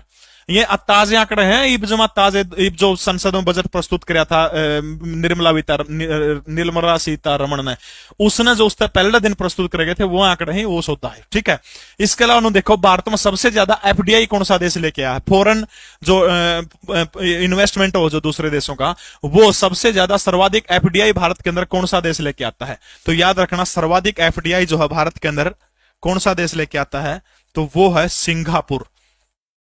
सिंगापुर नंबर 2 के ऊपर है अमेरिका। सिंगापुर और अमेरिका जो है भारत में सर्वाधिक एफडीआई लेके आने काम करते हैं। ठीक है, सिंगापुर और अमेरिका तीसरे नंबर पर, शायद मॉरिशस का आ जाओगा तो हम देख लियो। ठीक है, सिंगापुर तो हो जाओगा। रिपीट करूं दोबारा, काम चल जाओगा। इंपोर्टेंट आंकड़े है, लगभग पेपर में प्रश्न होता है। दोबारा फिर देख लो, निर्यात यानी बेचने का काम भारत ने के रहा है, पेट्रोलियम उत्पाद और कीमती पत्थर और मोती। खरीदा के कच्चा पेट्रोल और सोना खरीदा है। ठीक है, दूसरी महत्वपूर्ण चीज निर्यात, फिर कौन सा देश से सबसे गणापन है बेचा है? अमेरिका को, नंबर 2 यूएई, नंबर 3 चीन। खरीदा किससे है? पहले इसका उल्टा कर दो, चीन यूएई ने बीच में, अमेरिका लास्ट में। सर्वाधिक एफडीआई भारत में, आपने याद रखना सिंगापुर। अच्छा, एक प्रश्न और आ जाओ, मान लिया आपका है कि जो कृषि उत्पाद जो है, सर्वाधिक कृषि उत्पाद अपना कौन से बेचे हैं? सर्वाधिक कृषि उत्पाद जो है क्या निर्यात किया इस रिपोर्ट के अनुसार? सर्वाधिक कृषि उत्पाद जो है क्या निर्यात करने का काम किया, मतलब बेचने का काम किया? तो कृषि रिपोर्ट के अनुसार सबसे ज्यादा कौन से उत्पाद बेचे गए? तो आपने याद रखना है समुद्री उत्पाद सबसे ज्यादा बेचे गए हैं। नंबर 2 के ऊपर बासमती चावल को छोड़ के चावल जो आपने क्या किया गया, कृषि उत्पादों में बेचने का काम किया। ठीक है, तीसरे नंबर पर मसाले आ जाओगे, हो जाओगी समझ में बात। यानी सबसे ज्यादा कृषि उत्पाद आपने किसके बेचे? कृषि उत्पाद। तो कृषि उत्पाद जो समुद्री उत्पाद बेचे हैं नंबर 2 पे, चावल, बासमती चावल में छोड़ दियो। ठीक है, ओके, रिपोर्ट और तक। अरे बहुत कम से कम भी 2-2.5 घंटे लगा क्लास खातर ये सारा कंटेंट इकट्ठा करने खातर, फिर दिमाग में बढ़ना पड़ा सारा का सारा। अगला प्रश्न देखिएगा बस। हाल ही में न्यायमूर्ति डीवाई चंद्रचूड़ भारत के कौन से नए प्रमुख न्यायाधीश बने हैं? डीवाई चंद्रचूड़, तो फटाफट बताइएगा शाबाश। डीवाई चंद्रचूड़ जो है वो कौन से नंबर के भारत के सीजीआई बने हैं? 45 में, 50 में, 52 में या फिर 55 के अंदर? भारत का पहला जज कौन था? स्वतंत्र भारत का हीरालाल जैकी कानिया था, एच जे कानिया। 28 जनवरी 1950 को जो भारत का स्वतंत्र भारत का सुप्रीम कोर्ट बना था तो एच जे कानिया, हीरालाल कानिया बने थे। इसके अलावा 1 अक्टूबर 1937 को भारत में संघीय न्यायालय की स्थापना की गई थी दिल्ली के अंदर, और संघीय न्यायालय जब बना था तो उसके जज कौन थे? आपको पहले भी जिक्र किया, मैरिस गवेर जो है वो संघीय न्यायालय के भारत के क्या थे? संघीय न्यायालय के क्या थे? पहले जज हुआ करते थे। तो कौन से नंबर के? डीवाई चंद्रचूड़ जो है, इनके एक पिता हुआ करते थे जिनका नाम क्या था? Y V Chandrachud. Y V Chandrachud शायद देश के 16वें प्रधान न्यायाधीश थे और सर्वाधिक लंबा कार्यकाल वाई वी चंद्रचूड़ का था। और अब जो है ये कौन से नंबर के हैं? तो 50वें नंबर के भारत के सुप्रीम कोर्ट के प्रधान न्यायाधीश है। कौन से नंबर के हैं? 50वें नंबर के सुप्रीम कोर्ट के चीफ जस्टिस हैं। ठीक है, डीवाई धनंजय यशवंत चंद्रचूड़ पूरा नाम है। राज्य पुनर्गठन आयोग जो बनाया गया था उसके अध्यक्ष कौन थे? राज्य पुनर्गठन आयोग, फटाफट बताएगा कि इसके अध्यक्ष कौन थे? तो महत्वपूर्ण चीज आपने याद रखनी, वो तारीख कब थी? 29 दिसंबर 1953 वो तारीख थी। 29 दिसंबर 1953 को जो है भारत सरकार ने राज्य पुनर्गठन आयोग का गठन करने का काम किया गया था। ठीक है, राज्य पुनर्गठन आयोग 29 दिसंबर 1953 को, जबकि 22 दिसंबर को जवाहरलाल नेहरू ने संसद में इसकी घोषणा करने का काम कर दिया था। और उसके अंदर जो है कितने सदस्य से? 3 सदस्य थे। पहला नाम किसका? सैयद फजल अली खान थे। इसके अलावा नंबर दूसरा कौन था? हृदयनाथ कुंजरू। हृदयनाथ कुंजरू दूसरे सदस्य थे। और तीसरे सदस्य कौन थे? के एम पाणिकर। तीसरे कौन थे? के एम पाणिकर जो थे वो कौन थे? तो तीसरे सदस्य थे इसके अंदर। तो इसके अध्यक्ष कौन थे? तो सभी को पता है, फजल अली खान। सैयद फजल अली खान जो थे वो इसके क्या थे? अध्यक्ष थे। पटना हाईकोर्ट के पूर्व में जज रह चुके थे। 29 दिसंबर 1953 को राज्य पुनर्गठन आयोग का गठन किया गया था। फजल अली खान, हृदयनाथ कुंजरू और तीसरा नाम कौन सा है? के एम पाणिकर। ये 3 सदस्य हुआ करते थे जिनमें अध्यक्ष कौन से थे? तो बिल्कुल आपने पता होना चाहिए, फजल अली खान। बहुत बार हरियाणा में रिपीट हुआ है ये प्रश्न। हरियाणा के किस जिले में सर्वाधिक 30 खदान है? खान समझ गए होंगे, जिससे हम क्या उत्पाद करते हैं? खनिज पदार्थ जो है वो प्राप्त करने का काम करते हैं। तो हरियाणा के कौन से जिले में पूछ रखा है कि सर्वाधिक खदान है, सबसे ज्यादा खदान? देखो हरियाणा के अंदर वर्तमान में कुल खदान जो है, कुल खदानों की संख्या कितनी? हरियाणा के अंदर 119 खदान है वर्तमान में। शायद और शायद यदि मैं गलत नहीं तो 52 52 का वो खदान जो है वो चालू हालात के अंदर वर्तमान समय में है। 7 जिले हरियाणा के ऐसे जिनमें एक भी खदान नहीं है। तो सर्वाधिक खदान आपने बतानी है। महेंद्रगढ़ आओगा उत्तर में, जैन पहले मैं महेंद्रगढ़ डाला था, गलत उत्तर है। महेंद्रगढ़ के अंदर रेत की खदानें मिल सकती हैं आपको। हरियाणा में सर्वाधिक खदानें बिल्कुल कौन से जिले के अंदर, तो वो यमुनानगर के अंदर 30 खदानें हैं, पंचकुला के अंदर 18 खदानें हैं, महेंद्रगढ़ के अंदर 13 खदानें हैं। ठीक है, तो महेंद्रगढ़ के अंदर 13 है। तो याद रखना आपने सर्वाधिक खदान हरियाणा के कौन से जिले के अंदर है, तो यमुनानगर जिला जो है, यमुनानगर के अंदर हरियाणा में सर्वाधिक खदान है, 30 है टोटली। अगर हरियाणा में आपसे पूछता तो 119 खदान हरियाणा प्रदेश के अंदर है। ठीक है, 119। दूसरे नंबर पर 18 पंचकुला। जल जीवन मिशन के तहत 100% घरेलू जल उपलब्ध करवाने वाला राज्य कौन सा है? इनमें से जो होगा 100% पूछ रहे क्या भाई, हर घर में पानी पहुंचाने का काम जो है कौन से राज्य के द्वारा किया गया है? 2022 का टारगेट देने का काम किया गया था इसके अंदर, और हरियाणा ने 2021 जो है 2021 के अंदर जो है इस टारगेट को पूरा करने का काम कर लिया। ठीक है, तो आपने याद रखना है जल जीवन मिशन के तहत आपने याद रखना पहला राज्य कौन सा था जिसने 100% घरों में पानी पहुंचाने का काम किया था, वो राज्य भारत का कौन सा बना था? तो आपने याद रखना भारत का वो राज्य गोवा था। जिस गोवा राज्य ने क्या किया था, 100% जो है पानी उपलब्ध करवाने का काम सबसे पहले गोवा ने किया था। नंबर 2 कौन सा? तो आपने याद रखना नंबर 2 दूसरा राज्य भारत का कौन सा बना था? तेलंगाना राज्य था, जिसने सबसे ज्यादा पानी पहुंचाने का काम किया था। ठीक है, तेलंगाना राज्य था। वर्तमान समय में केंद्रीय जल संसाधन मंत्री कौन है? तो याद रखना गजेंद्र सिंह शेखावत। कौन है? गजेंद्र सिंह शेखावत जो है वर्तमान समय में भारत के क्या है, केंद्रीय जल संसाधन मंत्री है। बिल्कुल, हरियाणा भी है। इसके अलावा अभी हाल ही में थोड़े दिन पहले 4-5 दिन पहले गुजरात भी बना। ठीक है, प्रश्न थोड़ा अटपटा दे रखा है, हाल ही में बना है। नो पूछ ले 2022 में डेट दे के पूछ ले अक्टूबर का महीना में, तो गुजरात उत्तर हो जाएगा। पहला पूछ ले तो आपसे कोई, तो पहला पूछ ले तो गोवा, दूसरा तेलंगाना। गजेंद्र सिंह शेखावत क्या है? गजेंद्र सिंह शेखावत वो है केंद्रीय जल संसाधन मंत्री है। ठीक है, अगला प्रश्न देखिएगा। इसने जलवायु सेवाएं नाम से एक विशेष ऐप को लॉन्च करने का काम किया है। बहुत बढ़िया प्रश्न है शाबाश, बताओ भाई।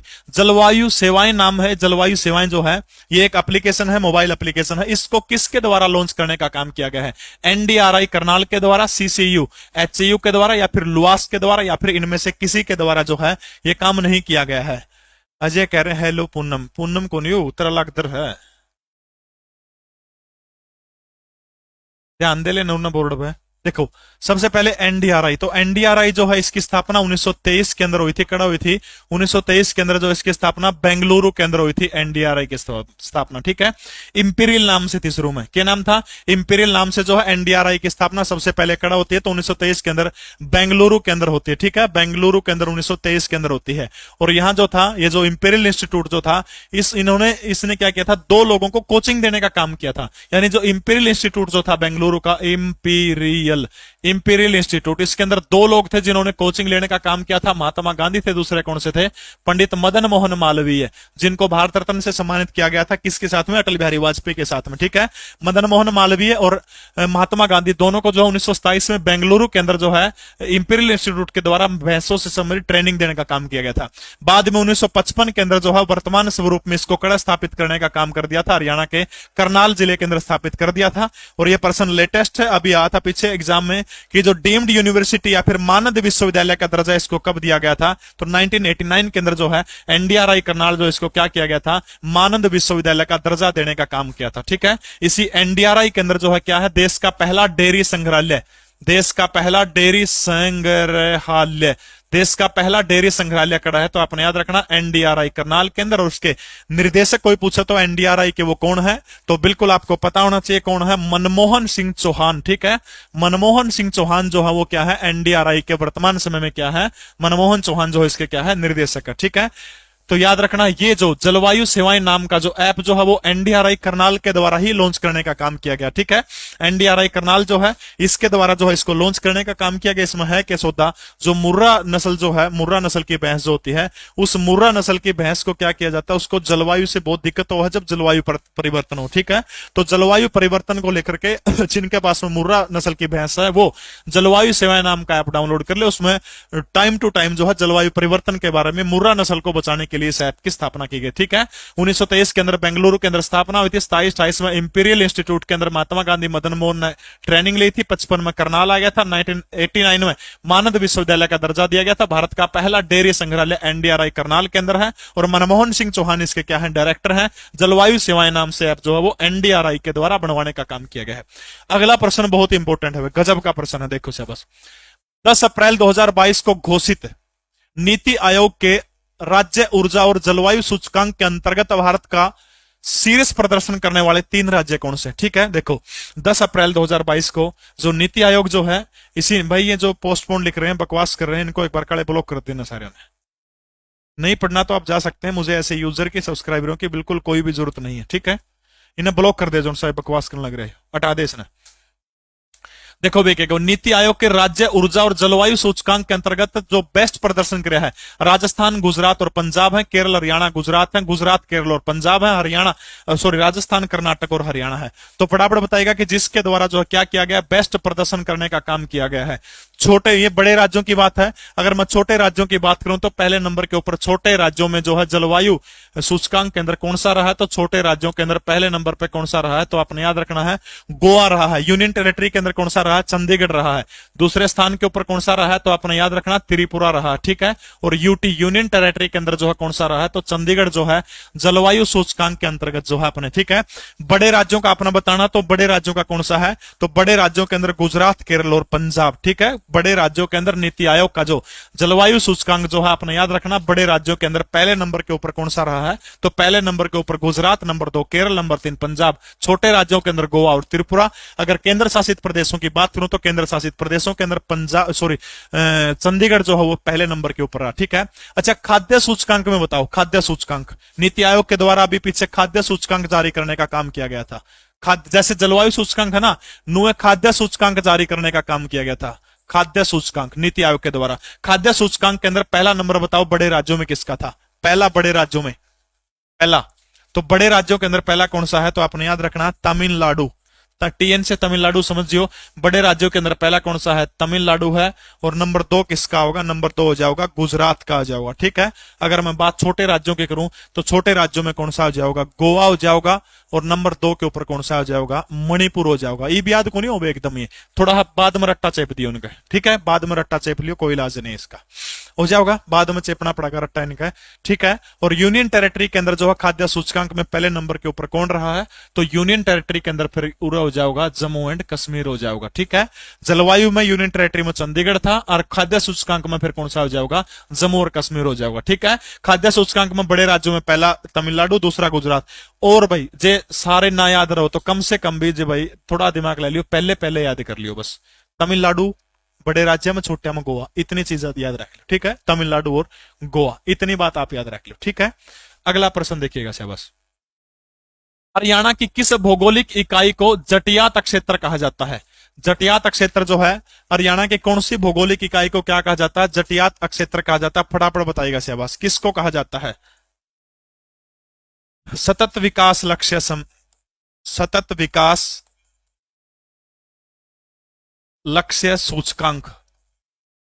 सतत विकास लक्ष्य सूचकांक जो है, इस सूचकांक के अंदर पहले नंबर के ऊपर कौन सा राज्य रहा है? सतत विकास लक्ष्य सूचकांक के अंदर जो है पहले नंबर के ऊपर कौन सा राज्य रहा है? सतत विकास लक्ष्य सूचकांक के अंदर पहले नंबर के ऊपर कौन सा रहा है? तो बिल्कुल वो राज्य रहा है, वो केरल रहा है।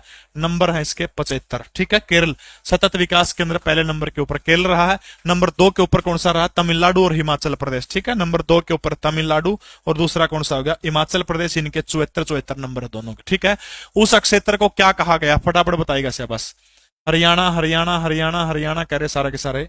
एक बार थोड़ा सा सोच लीजिए, दोबारा से बताने का काम करिएगा। उस क्षेत्र को क्या कहा है? उस क्षेत्र को देखो, बटियाना जो है, बटियाना अंग्रेजों ने किस किस को बनाया था? रानिया, सिरसा और फतेहाबाद, रानिया, सिरसा और फतेहाबाद, ठीक है, रानिया, सिरसा, फतेहाबाद, इन तीनों को मिलाकर के क्या किया गया था, तीनों को मिलाकर के बटियाना नामक क्षेत्र जो था वो बनाने का काम किया गया था, ठीक है, तीनों को मिलाकर के बटियाना बनाया गया था, 1837 के अंदर बनाया गया था। हेडक्वार्टर कौन सा था, तो हेडक्वार्टर हरियाणा का कौन सा जिला था, सिरसा जिला इसका हेडक्वार्टर था, ठीक है।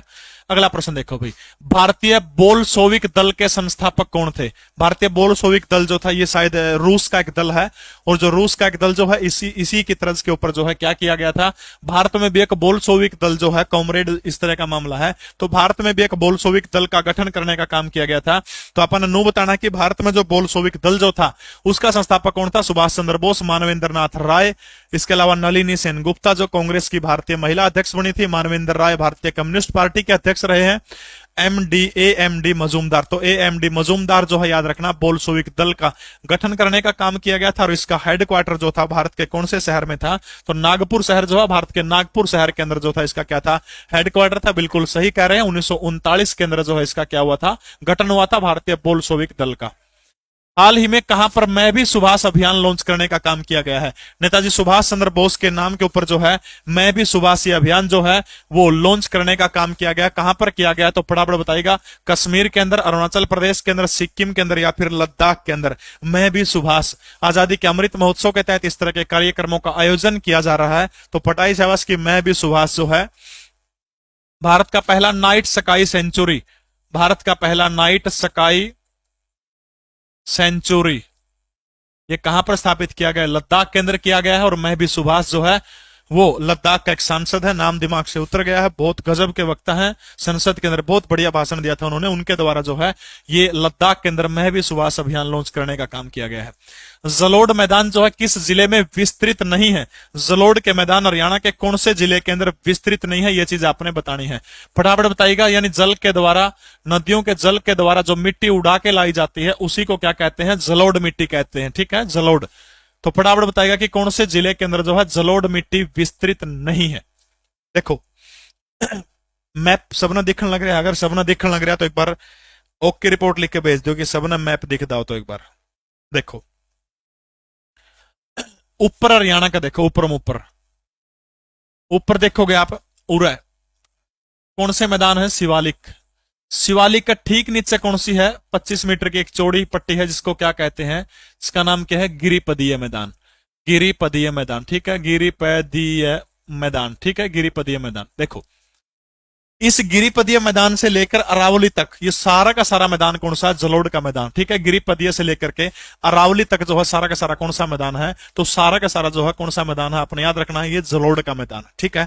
अब देखो हरियाणा के अंदर दो मुख्य नदियां के अंतर्गत हरियाणा बसा हुआ है, एक तो इस या हो गया, या उरा कौन सी नदी बह है, तो उरा नदी बह है घग्गर नदी, ठीक है, कौन सी है, घग्गर नदी। या नदी उरा कौन सी है, यमुना नदी है, कौन सी नदी है, यमुना नदी, ठीक है। यानी ये जो घग्गर और यमुना का समतल मैदान जो है वो टोटल कितना हिस्सा है हरियाणा का, 93.7%, ठीक है। घग्गर और यमुना का टोटल जो है कितना मैदान जो है, समतल मैदान जिसको बोलना यहाँ पे, तो घग्गर और यमुना का टोटल जो है 93.7% जो है घग्गर और यमुना का मैदान है, ठीक है। कितना है, 93.7%, ठीक है, 93.7% किसका हो गया, घग्गर और यमुना का, ठीक है।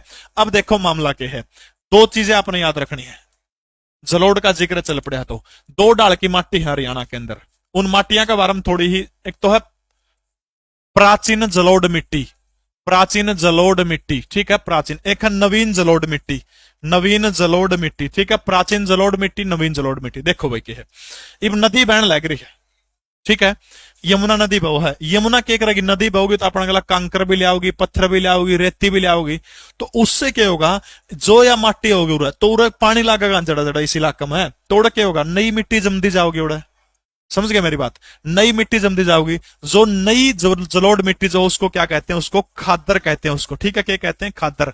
प्राचीन जलोढ़ मिट्टी कौन सी होगी, जिस क्षेत्र में कभी ना कभी जो है क्या हुआ करता, जिस क्षेत्र में कदे ना कदे कोई ना कोई नदी बया करती प्राचीन काल में, और नदी उस टाइम पर गला क्या ले आओगी, माटी तो ले आओगी, उस क्षेत्र के अंदर जो खासतौर पर हरियाणा का यू बीच वाला इलाका जो है, यूरिया बीच वाला, ठीक है, जहां पर नदियां कम है इस इलाके के अंदर, खासतौर पर जींद हो गया, रोहतक हो गया, हिसार का हिस्सा हो गया, थोड़ा बहुत पानीपत का हो गया, सोनीपत का हो गया, कैथल का निचरला हिस्सा हो गया, यो जो बीच वाला गौरतारा मन है, यो मैदान कौन सा है, यो मैदान है प्राचीन जलोढ़ मैदान, ठीक है। प्राचीन प्राचीन जलोढ़ मैदान जो इसको के कहा, तो इसको कहा जाओ है बांगर कहा जाओ, ठीक है। यानी एक बार एचएसएससी ने एक प्रश्न पूछा था कि यमुना नदी से दूर के मैदानों को क्या कहा जाता है, तो यमुना नदी से दूर के मैदान कौन से हो गए, बांगर के मैदान हो गए। बांगर यानी जड़े के है प्राचीन टेम्पा को नदी बया करती है, वो अपने साथ में माटी लेके आओ, ओके हो गया, बांगर हो गया। खादर नवीनतम जलोढ़ मिट्टी, नया नया जो सौदा हो, नया नया, ये सारा के सारा और ये किसके, खादर के मैदान है, ये जो यमुना के आसपास के हैं।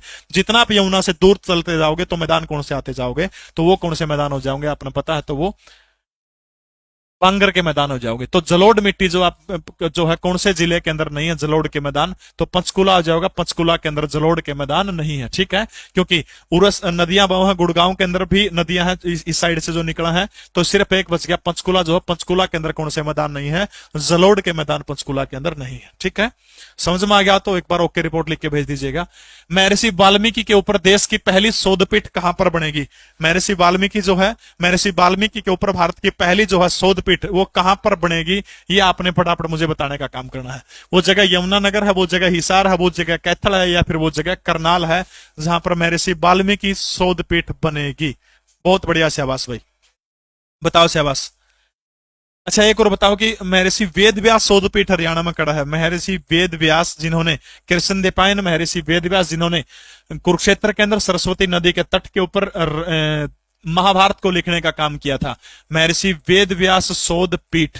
तो ये शोधपीठ जो है महर्षि वेद व्यास शोधपीठ खड़ा होगी। तो बिल्कुल कैथल का जो महर्षि वाल्मीकि संस्कृत महाविद्यालय जो है इसी के अंदर क्या किया जाएगा, तो इसी के अंदर महर्षि वाल्मीकि के ऊपर शोधपीठ, इसके अलावा जो है महर्षि वेद व्यास शोधपीठ भी इसी विश्वविद्यालय के अंदर स्थापित की जाएगी, ठीक है।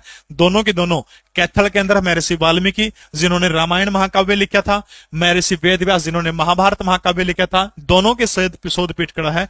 कैथल जो है, कैथल का विश्वविद्यालय जो है संस्कृत विश्वविद्यालय मुंदड़ी, वही स्थान है जहां पर क्या किया गया था, लव और कुश को महर्षि वाल्मीकि के द्वारा क्या किया गया था, रामायण को सुनाने का काम किया गया था। इसके अलावा महर्षि वाल्मीकि जयंती को हरियाणा सरकार किस रूप में मनाने का काम करती है, समरसता दिवस के रूप में मनाने का काम करती है, ठीक है। महर्षि वाल्मीकि को जयंती को किस रूप में हरियाणा सरकार मनाती है, तो समरसता दिवस के रूप में मनाने का काम करती है, ठीक है। जीके परवीन उड़ान यूट्यूब चैनल के ऊपर जो है परसों 2 तारीख होगी, 2 तारीख को साइंस की मैराथन क्लास होगी शाम को 3 बजे 2 तारीख को। हार्डिंग बम कांड जो था वो कब हुआ था, हार्डिंग बम कांड, देखो जिस टाइम पर भारत की राजधानी कलकत्ता थी, कलकत्ता से जब दिल्ली भारत की राजधानी को ट्रांसफर करने का काम किया गया था, तो उस टाइम पर दिल्ली के चांदनी चौक के अंदर जो है हार्डिंग नाम का बंदा जो है बुग्गी में बैठा जाओ था, ठीक है, बुग्गी में बैठा जाओ था। तारीख कौन सी थी, 23 दिसंबर की तारीख थी, 23 दिसंबर, ठीक है, 23 दिसंबर की तारीख थी। सन आपने बताना है। एक क्रांतिकारी है जिसका नाम क्या है, रास बिहारी बोस, ठीक है, रास बिहारी बोस। रास बिहारी बोस किससे मिलने का काम करते हैं, ये चले जाते हैं फतेहाबाद जिले का एक गांव है, गांव का नाम है ढिंगसरा। तो ढिंगसरा गांव है फतेहाबाद का, ठीक है, ढिंगसरा। इसी फतेहाबाद के ढिंगसरा गांव के अंदर एक व्यक्ति का जन्म होता है जिसका नाम क्या है, पंडित लेखराम। तो पंडित लेखराम के पास ये चले जाते हैं, वैद्य लेखराम भी इनको कहा जाता है। ये लेखराम जो थे, इन्होंने जन्म तो ढिंगसरा फतेहाबाद के अंदर हुआ था, लेकिन इनकी कर्म भूमि कोई आपसे पूछता है तो कर्म भूमि याद रखना इनकी रोहतक थी, ठीक है। रोहतक के अंदर जो था एक बम बनाया गया था, और वो बम वो किसको सौंप देते हैं, रास बिहारी बोस को सौंप देते हैं, ठीक है, वैद्य लेखराम। और वो तारीख थी 23 दिसंबर 1912 की। 23 दिसंबर 1912 को रास बिहारी बोस और उसकी टीम के द्वारा जो है बम फेंकने का काम किया गया था, लेकिन उसमें बाड़ बाड़ बच गया था दिल्ली के चांदनी चौक में। अब इसमें हरियाणा का क्या प्रश्न बना कि जो ओर्डिंग की बग्गी के ऊपर जो बम फेंका गया था वो बम कहां बनाया गया था, तो हरियाणा के रोहतक के अंदर बनाया गया था। भगवत लाल शर्मा हरियाणा के जो मुख्यमंत्री वो भी बम बनाना जानते थे, वैद्य लेखराम के मित्र थे। बनाने का काम किसके द्वारा किया गया था, वैद्य लेखराम के द्वारा, जिनका जन्म फतेहाबाद के ढिंगसरा गांव के अंदर हुआ था। यह चीज आपने याद रखनी, ठीक है। इस मामले में बहुत सारे लोगों को फांसी हो गई थी, जैसे बसंत कुमार नाम के क्रांतिकारी थे, उनको अंग्रेजों ने क्या कर दिया था, फांसी देने का काम कर दिया था इसको। अच्छा, इस कांड को जो है किस नाम से जाना जाता है, इस कांड को किस नाम से जाना जाता है, जो होर्डिंग बम कांड जो है, इसको कौन सा षड्यंत्र मामला कहा जाता है, फटाफट बताने का काम करिएगा। एक अमीर चंद थे, एक अवध बिहारी थे, अमीर चंद, अवध बिहारी, बसंत कुमार, बाल मुकुंद, ये 4 क्रांतिकारी थे शायद। ये इन चारों को फांसी दे दी गई थी। और ये जो क्या नाम है इनका, रास बिहारी बोस जो थे वो भूमिगत होकर के जापान चले गए थे, जापान में फरार हो गए थे।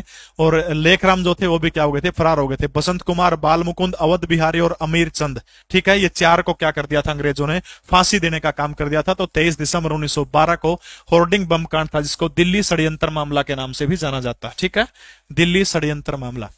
हरियाणा कि ताल क्षेत्र में बनने वाली अस्थायी झीलों को किस नाम से जाना जाता है। जो ताल क्षेत्र है हरियाणा का, उसके अंदर जो है, ताल क्षेत्र के अंदर जो है, सैनी गर्ल को ब्लॉक किया जाए, तुरंत कड़े ब्लॉक कर दे भाई इसको, ठीक है।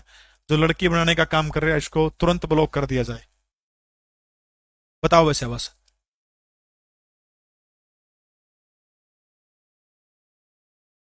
एग्जाम पोस्टपोन नहीं हुआ ऐसी कोई न्यूज नहीं है, पढ़े जाओ। काकोरी अलग मामला है भाई, नूपुर। देखो भाई, ताल क्षेत्र में जो अस्थायी झील की है, खासतौर पर जो राजस्थान से जो एरिया टच करा है, महेंद्रगढ़ हो गया, भिवानी का कुछ एरिया है, उड़ के है टिब्बे है, ठीक है। टिब्बे बढ़ेंगे तो टिब्बे के इस तरह वो ये ताल है, इनमें के जो रेता उड़ागा थोड़ा थोड़ा बढ़ जाएगा, बारिश में हो जाएगा, पानी बन जाएगा और ये झील बन जाओगी। इन झीलों को क्या कहा जाओ, ठूंठ भी कहा जाओ है, बावड़ी भी कहा जाओ, दोनों कहा जाओ है जो अस्थायी झील होते हैं। क्या क्या कहा जाता है, ठूंठ और बावड़ी दोनों कहा जाता है अस्थायी झीलों को, ठीक है। अगला प्रश्न देखिए ऐसे बस भाई, नेत्रहीनों के लिए T20 विश्व कप के ब्रांड एम्बेसडर किसको बनाया गया है। अभी नेत्रहीन T20 विश्व कप जो है दिसंबर के महीने में हरियाणा के फरीदाबाद जिले के अंदर जो है एक मैच होगा, फरीदाबाद के अंदर नेत्रहीन T20 विश्व कप, जो अंधे लोग जो उनके लिए, और इसका brand ambassador Virendra Sehwag, Yuvraj Singh, VVS Lakshman या फिर कपिल देव। तो युवराज सिंह जो है, युवराज सिंह को नेत्रहीन क्रिकेट का विश्व कप का जो है क्या बनाया गया है, ब्रांड एम्बेसडर बनाने का काम किया गया, ठीक है। अगला प्रश्न देखिए ऐसे बस, हड़प्पा के लोगों के द्वारा किसकी पूजा की जाती थी। हड़प्पा सभ्यता के लोग जो है ये पूछ रहेगा कि वो किसकी पूजा करने का काम किया करते थे, हड़प्पा सभ्यता के लोग। तो फटाफट बताइएगा किसकी पूजा किया करते थे वो लोग। देखो, पवित्र पशु हड़प्पा सभ्यता का कौन सा था, पवित्र पशु, तो वो कौन सा था, कुबड़ वाला सांड जो था वो उनका क्या था, पवित्र पशु था। इसके अलावा ये मात्र सतात्मक थी, तो याद रखना मात्र देवी की पूजा किया करते थे। बहुत जगह वर्णन है कि वो आदि शिव की पूजा किया करते थे, ठीक है, भगवान शिव की नहीं, आदि शिव की पूजा करने का काम किया करते थे। पवित्र पशु उनका कौन सा था, तो बिल्कुल सही है, पवित्र पशु कौन सा था, तो याद रखना सांड पवित्र पशु था, मात्र देवी की पूजा किया करते थे, आदि शिव की पूजा किया करते थे। दूध को मीठा करने के लिए जो है वो याद रखना, अपने सिंधु घाटी सभ्यता के लोग जो थे वो गन्ने से परिचित नहीं थे। गंडा का कौन बेरा था ना, गंडा नहीं होगा तो गुड़ भी को नहीं होगा, गुड़ भी तो फिर चीनी भी को नहीं होगी, ना शक्कर होगी, ठीक है। इसलिए सिंधु घाटी सभ्यता के लोग जो है वो दूध को मीठा करने के लिए, एक प्रश्न आता किसका उपयोग किया करते थे, शहद का उपयोग सिंधु घाटी सभ्यता के लोग किया करते थे। वो किस पक्षी की पूजा किया करते थे, मोर की, बुलबुल की, कौवे की या फिर कबूतर की, किसकी पूजा करने का काम किया करते थे, सिंधु घाटी सभ्यता के लोग। बहुत बढ़िया से आवास भाई, बहुत बढ़िया से आवास। बताओगे किसकी पूजा किया करते थे, बिल्कुल सही है, कबूतर की पूजा किया करते थे, ठीक है, कबूतर की, सांड की, मातृ देवी की और आदि शिव की। शहद वो मीठा करने के लिए शहद का प्रयोग किया करते थे। हरियाणा के दक्षिण पश्चिम भाग में लगभग कितने सेंटीमीटर वर्षा होती है, बताइएगा शाबाश। दक्षिणी पश्चिमी हिस्सा जो हरियाणा प्रदेश का, उसके अंदर कितने सेंटीमीटर बरसात होती है, ये बात पूछ रखी है। देखो, दक्षिणी पश्चिमी हिस्सा खातर बहुत आसान सा सौदा सिस्टम बता रखा है, फिर भी समझ में नहीं आता मेरे पास कोई इलाज को नहीं उस चीज का। देखो क्या मामला है, यानी दक्षिणी पश्चिमी हिस्सा देखने का तरह हरियाणा का बीचों बीच जो है इस तरह प्लस का निशान लगा लो। ऊपर कौन सी दिशा, उत्तर है, नीचे कौन सी दिशा है, दक्षिण है, इस साइड पूर्व पड़ गया, इस साइड कौन सा हो गया, इस साइड हो गया पश्चिम हो गया, ठीक है, पश्चिम। अब देखो दक्षिण पश्चिम यो इलाका हो गया, यो इलाका, इस इलाके के अंदर जो दक्षिण पश्चिम के अंदर पूछ रहा कि कितने सेंटीमीटर वर्षा होती है, 15 से 18, 20 से 23, 25 से 28 या फिर 30 से 35। फटाफट बताएगा कि इस क्षेत्र के अंदर कितनी वर्षा होती है।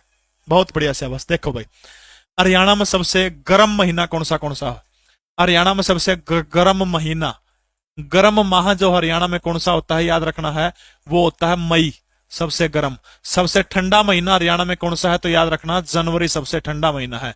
हरियाणा का सबसे गर्म और ठंडा स्थान दोनों इशार हो जाएगा, गर्म और ठंडा स्थान हरियाणा में, ठीक है। इसके अलावा सर्वाधिक वर्षा हरियाणा के अंदर, सबसे ज्यादा वर्षा हरियाणा में कड़ा हुआ, तो याद रखना अंबाला के अंदर हरियाणा में सबसे अधिक वर्षा हुआ है। सबसे थोड़ी वर्षा हरियाणा के अंदर कोई आपसे पूछता तो याद रखना हरियाणा के सिरसा जिले के अंदर हुआ है। एक स्थान के ऊपर देव तो सबसे अधिक यमुनानगर के छछरौली, जिसको चेरापूंजी कहा जाता है, और सबसे थोड़ी वर्षा किसी एक स्थान के ऊपर वो भिवानी जिले के लोहारू के अंदर जो कि हुआ सबसे थोड़ी वर्षा हो, ठीक है। सर्वाधिक वर्षा सबने बेरा है हरियाणा के अंदर कड़ा हुआ है, इस इलाके के अंदर हुआ है, उत्तर पूर्व इसी भाग के अंदर जो है सर्वाधिक वर्षा हुआ है, 200 से लेकर के 300 सेंटीमीटर तक जो है सर्वाधिक हो है। अब फटाफट बताने का काम करिएगा कि दक्षिणी पश्चिम जो है, दक्षिणी पश्चिम के अंदर जो है हरियाणा के अंदर कितनी वर्षा होती है, दक्षिणी पश्चिम के अंदर आपने बताने का काम करना है। तो दक्षिणी पश्चिमी जो है उसके अंदर कितनी होती है, 25 से 35 सेंटीमीटर, ठीक है, 25 से 35 सेंटीमीटर जो है वो दक्षिणी पश्चिमी के अंदर वर्षा, ठीक है, 25 से 35 सेंटीमीटर जो है वो कहां पर होती है, तो दक्षिण पश्चिम के अंदर जो है कितनी होती है, अपने याद रखना है, तो याद रखना 25 से 35 सेंटीमीटर जो है। भाई चंचल यादव जो मन ने एडमिट कार्ड देने होंगे तो बेटा इब्बे दे देना, बड़ा करने में कोई फायदा को नहीं, ठीक है। अधिकतम वर्षा, बिल्कुल अधिकतम वर्षा हरियाणा के कौन से महीनों के अंदर होती है, तो जुलाई से लेकर के जुलाई अगस्त सितंबर जो है, जुलाई अगस्त और सितंबर इस एरिया के अंदर जो है अधिकतम वर्षा होती है, ठीक है, अधिकतम वर्षा, ठीक है। संसद द्वारा यूनिट ट्रस्ट ऑफ इंडिया विधेयक जो है ये कब पारित किया गया था, भारत की संसद जो है, संसद के द्वारा जो है यूटीआई एक्ट जो है वो कब पारित करने का काम किया गया था, तो 1963 के अंदर राजभाषा आयोग भी बना था और यूटीआई भी पारित हुआ था। जीके परवीन उड़ान टेलीग्राम चैनल के अंदर पूरी की पूरी पीडीएफ आपको तुरंत दे दी जाएगी, ठीक है। हरियाणा में वर्षा ऋतु का तापमान गिरने का प्रमुख कारण क्या है, यानी बरसात जब हो तो बरसात के अंदर हरियाणा में टेम्परेचर डाउन आ जाता है, और इसका कारण क्या है, वर्षा कारण इसका आर्द्रता, नमी आ जाती है या फिर धूप की कमी हो जाती है, या फिर ये सारे के सारे कारण जो है हरियाणा के अंदर वर्षा ऋतु के गिरने का कारण है। तो फटाफट बताने का काम करेगा कि सर्वाधिक कारण ऐसा कौन सा जिससे हरियाणा में क्या है, अधिकतम वर्षा कौन सी मानसूनों के कारण होती है हरियाणा में अधिकतम वर्षा, तो दक्षिणी पश्चिमी मानसून जो है, दक्षिणी पश्चिमी मानसून के द्वारा हरियाणा के अंदर सर्वाधिक वर्षा होती है, ठीक है। दक्षिणी पश्चिमी मानसून वर्षा जो बंगाल की खाड़ी से उठकर आती है, हरियाणा के यमुनानगर जिले के अंदर क्या करती है, अत्यधिक वर्षा करने का कारण करती है। तो याद रखना ये सभी हो जाएगा, वर्षा, आर्द्रता, धूप की कमी के कारण जो है हरियाणा में क्या हो जाता है, तापमान गिर जाता है, ये चीज आपने ध्यान रखनी है, ठीक है। अगला प्रश्न देखिएगा, 2023 में इंटरपोल महासभा की मेजबानी कौन सा देश करने का काम करेगा। 2023 के अंदर इंटरपोल जो है, इंटरपोल की मेजबानी 7 सितंबर 1923 को जो है इसका गठन हुआ था, इंटरपोल का 7 सितंबर 1923 को जो है इसका गठन हुआ था 7 सितंबर को, और इसकी जो 2023 में पूछ रखा कि मेजबानी कौन सा देश करने का काम करेगा, ठीक है। बताइए शाबाश, लियोन फ्रांस के अंदर जो इसका क्या है, हेडक्वार्टर है, लियोन जो है, लियोन फ्रांस के अंदर इसका क्या है, हेडक्वार्टर है। अब बात ये 2023 की है, लेकिन 2023 में आपने याद रखना ये 91वें नंबर की, ठीक है, 91वें नंबर की है, रोम, मैड्रिड, वियना या फिर सिंगापुर के अंदर, कौन से उसके अंदर, तो फटाफट बताने का काम करेगा कौन से उसके अंदर ये होगा। बहुत बढ़िया शाबाश, आपके सभी के गजब के कमेंट आ रहे हैं आप लोगों के बहुत बढ़िया शाबाश। औसतम वर्षा भाई लगभग 45 सेंटीमीटर, किसने पूछा था, लगभग 45 सेंटीमीटर हरियाणा के अंदर औसत वर्षा मानी जाती है, 45। देखो 2022 की जो इंटरपोल की बैठक की मेजबानी करने का काम किया गया है वो आपा ने करे है, यानी आपा ने मतलब मन तो करे नहीं, अपने देश ने करे, ठीक है। 2022 की जो है 90वीं बैठक थी, ठीक है, 2022 के अंदर इंटरपोल की 90वीं बैठक की मेजबानी जो है भारत के द्वारा दिल्ली के प्रगति मैदान के अंदर करने का काम किया गया, ठीक है। याद रखना है 2022 की जो थी वो कौन से देश ने करी है, भारत के अंदर जो है दिल्ली के प्रगति मैदान के अंदर जो इंटरपोल की 90वीं बैठक हुई थी। अब आपने बताना कौन सा है कि इंटरपोल की 91वीं बैठक जो है वो कौन सी जगह के ऊपर 2023 के अंदर होगी, ठीक है। किम जोंग नाम का बंदा इसका हेड है, तो वो आपने बताना कि कड़ा होगी, फटाफट, बहुत बढ़िया शाबाश। तो वो कौन सा कड़ा होगी, तो वियना के अंदर जो है 2023 की होगी। 23 वाली ना भी याद रहो, भारत वाली जरूर याद रख लियो। 2022 की भारत में प्रगति मैदान दिल्ली के अंदर हुई थी, 7 सितंबर 1923 को इसका गठन हुआ था इंटरपोल का। लियोन फ्रांस के अंदर इसका क्या है, हेडक्वार्टर है। किस क्षेत्र में चट्टानी तल की मृदा का प्रसार हरियाणा के अंदर नहीं है, चट्टानी तल की मृदा का प्रसार, दादरी, महेंद्रगढ़ या फिर पलवल, फटाफट बताएगा कि हरियाणा के कौन से क्षेत्र में जो है चट्टानी तल की मृदा जो है इसका क्या नहीं है, प्रसार नहीं है। बहुत बढ़िया बढ़िया इंडियन प्रश्न है हरियाणा ज्योग्राफी के। देखो चट्टानी तल, तो फटाफट बताइए शाबाश, चट्टानी तल मामला क्या हुआ, सोचो इसके बारे में थोड़ा सा। चट्टानी तल मृदा, ये एक मिट्टी है एक प्रकार की, और ये आपने बताना है कि चट्टानी तल की मृदा इसका जो है, देखो इसके अंदर पहली चीज तो केक्यो है, बलुआ पत्थर, केक्यो इसके अंदर, देखो इसके अंदर केक्यो है, बलुआ पत्थर, बलुआ पत्थर प्लस चीक प्लस में बजरी, यो मामला हो, ठीक है। देखो जो माटी पहाड़ी एरिया में पाई जाओ है, खासतौर पर शिवालिक की रेंज की बात करूं मैं, या जो माटी जो है या और या पाई जाओ, या इसी माटी को जो पंचकुला, अंबाड़ा और यमुनानगर को इसी माटी, या फिर मैं कहूं गिरिपदीय मैदान, जो गिरिपदीय मैदानों के अंदर जो माटी पाई जाती है उसी को क्या कहा जाता है, उसी गिरिपदीय मैदान की माटी को क्या कहा जाता है, चट्टानी तल कहा जाता है, जिसको घर या फिर कंधी कहते हैं, घर या फिर कंधी, ठीक है। ये जो मिट्टी जो तीन जगह के ऊपर पाई जाओ खासतौर पर, लेकिन और भी बहुत सारे इलाके, जैसे ये मिट्टी महेंद्रगढ़ के अंदर पाई जाती है। ठीक है। अच्छा, एक चीज देखो खास तौर पर, यह जो माटी जो है, या कड़ा कड़ा मेन जगह कौन सी है, जरा जरा मुख्य रूप से यह माटी पाई जाओ है। जैसे कालका है पंचकुला का, उड़े पाई जाओ है। अंबाड़ा का नारायणगढ़ है, यमुना का जगाधरी है, यमुनानगर का जगाधरी है। उरा जो है सारी की सारी यह मिट्टी कड़ा पाई जाओ, इन्हें जगह के ऊपर पाई जाओ, यह चीज आपने याद रखनी है। ठीक है। तो वो जगह कौन सी जहां पर यह मिट्टी नहीं पाई जाती। Best sir ji Naresh Kumar, thank you thank you. बताओ शाबाश, चरखी दादरी, महेंद्रगढ़, फरीदाबाद या फिर पलवल।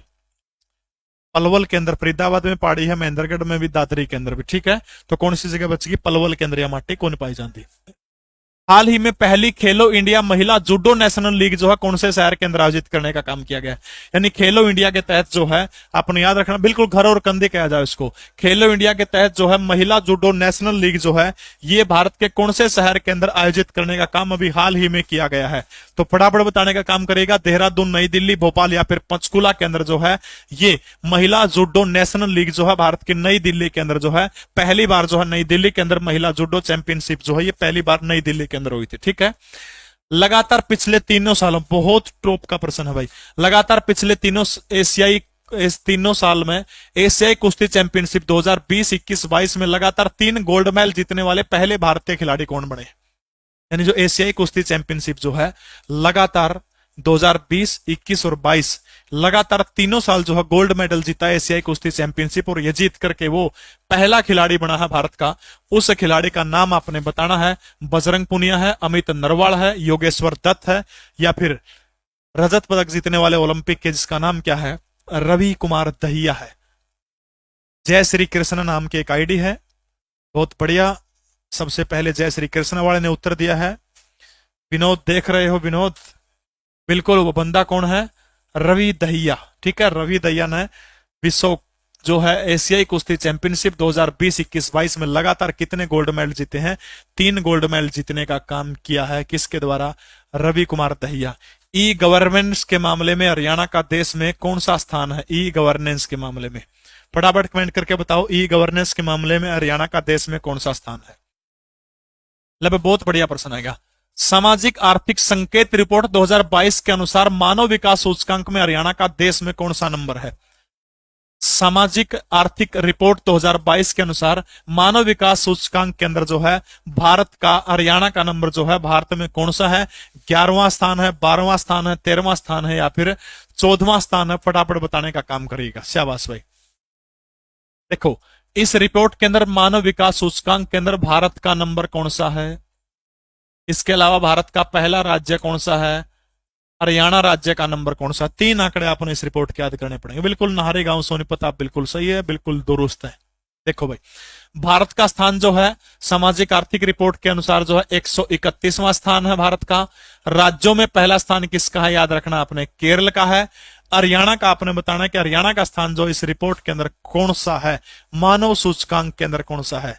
तो हरियाणा का जो मानव सूचकांक के अंदर स्थान जो है सबका गलत उत्तर है, गलत उत्तर है, गलत उत्तर है। गरिमा नाम की लड़की ने सही उत्तर दिया, तो हरियाणा का इसमें 13वां स्थान है। ठीक है।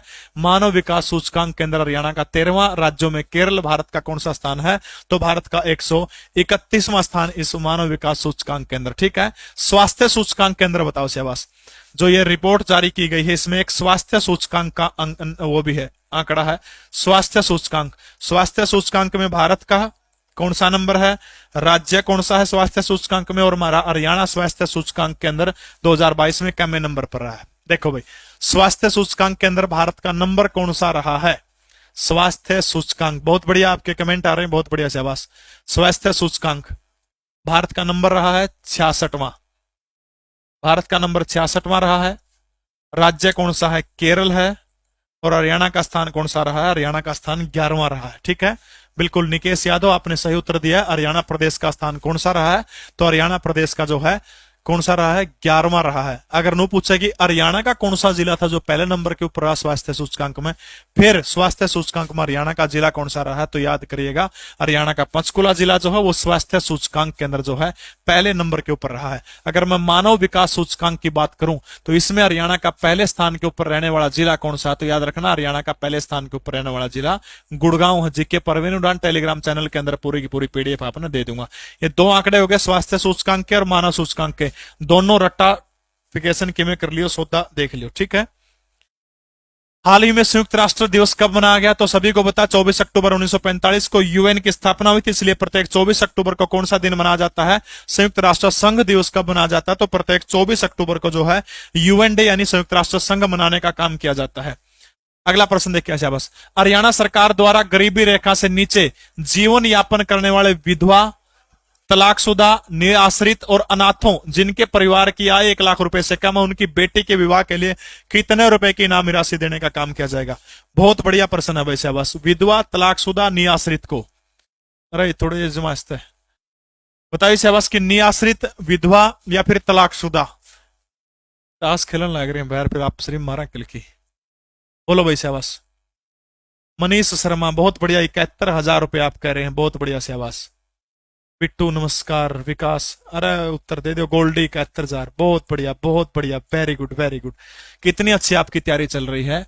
विधवा, तलाकशुदा, निराश्रित और अनाथों के बच्चे जिनकी 1 लाख रुपए से कम इनकम है उनको जो है हरियाणा सरकार 71,000 रुपए, 51,000 रुपए, 41,000 रुपए देने का काम करती है।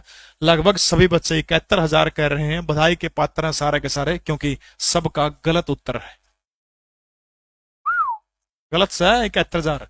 प्रश्न की सेंस आप लोगों ने नहीं पढ़ी है तो नहीं पढ़ोगे तो गलती होगा।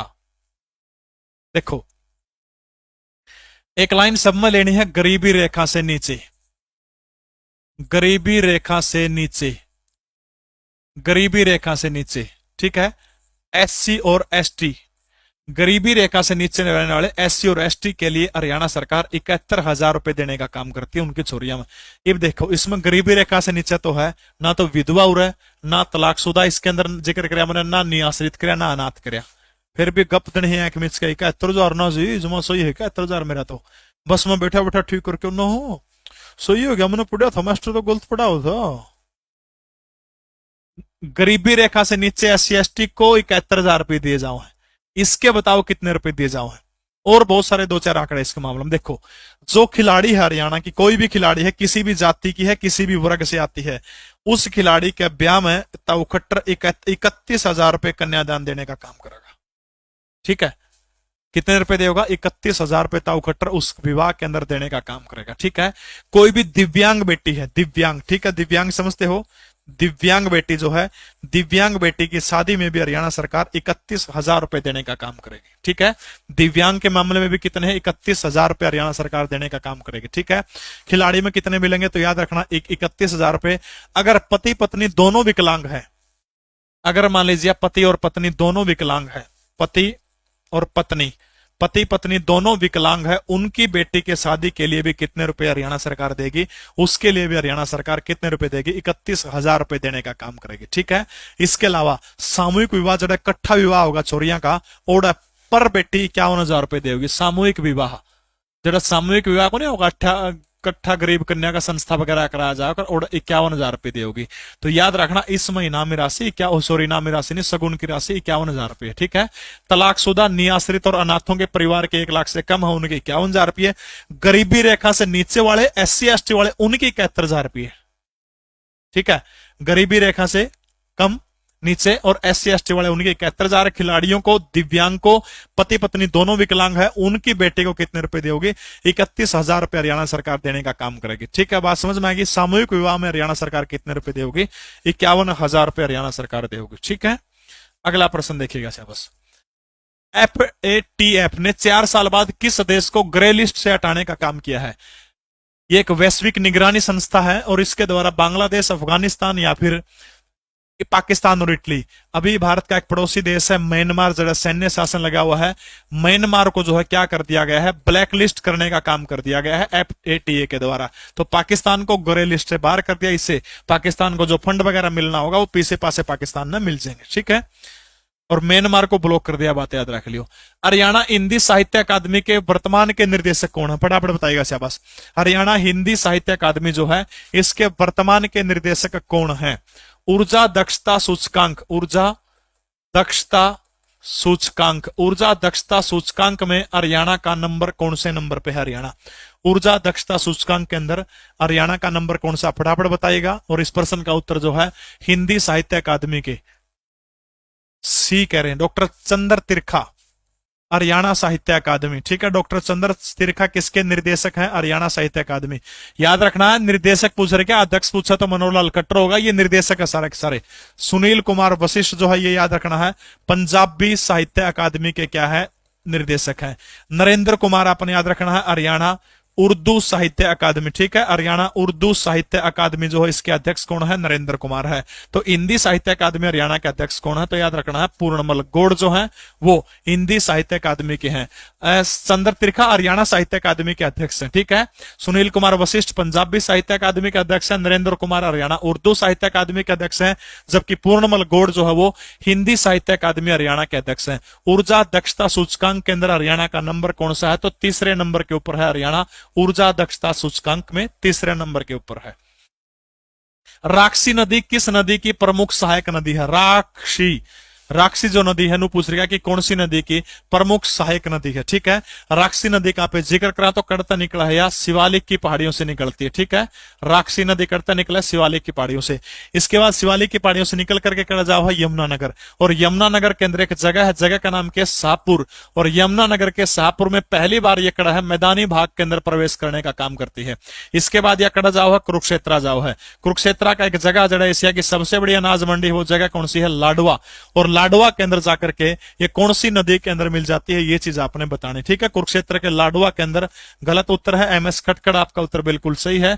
चोटांग जो नदी जो है चोटांग, ठीक है, चोटांग के अंदर जाकर के मिल जाती है। ये चोटांग जो है, इसी चोटांग को वेदों में कौन सी नदी कहा है? दरसदवती नदी, दरसदवती नदी कहा है। दरसदवती नदी जो है आपने याद रखना है यमुना और सरस्वती के बीचों बीच बहने वाली नदी बताया गया। ठीक है, यमुना और सरस्वती के बीचों बीच जो है कौन सी नदी बहा करती थी? दरसदवती नदी बहा करती थी। ठीक है, तो चोटांग के अंदर जाकर ये मिल जाती है। और दरसदवती नदी का प्राचीन नाम ऋग्वेद के अंदर क्या बताया गया? तो गोरा नाम बताया गया है ऋग्वेद के अंदर। ठीक है, किसमें बताया गया? ऋग्वेद के अंदर जो क्या बताया गया है? गोरा नाम बताया गया ऋग्वेद में। ठीक है, क्या नाम बताया गया है ऋग्वेद में? गोरा। ठीक है, शिवालिक की पहाड़ियों से निकलती है, निकल करके कड़ जाओ है शाहपुर में मैदानी भाग में प्रवेश कर है।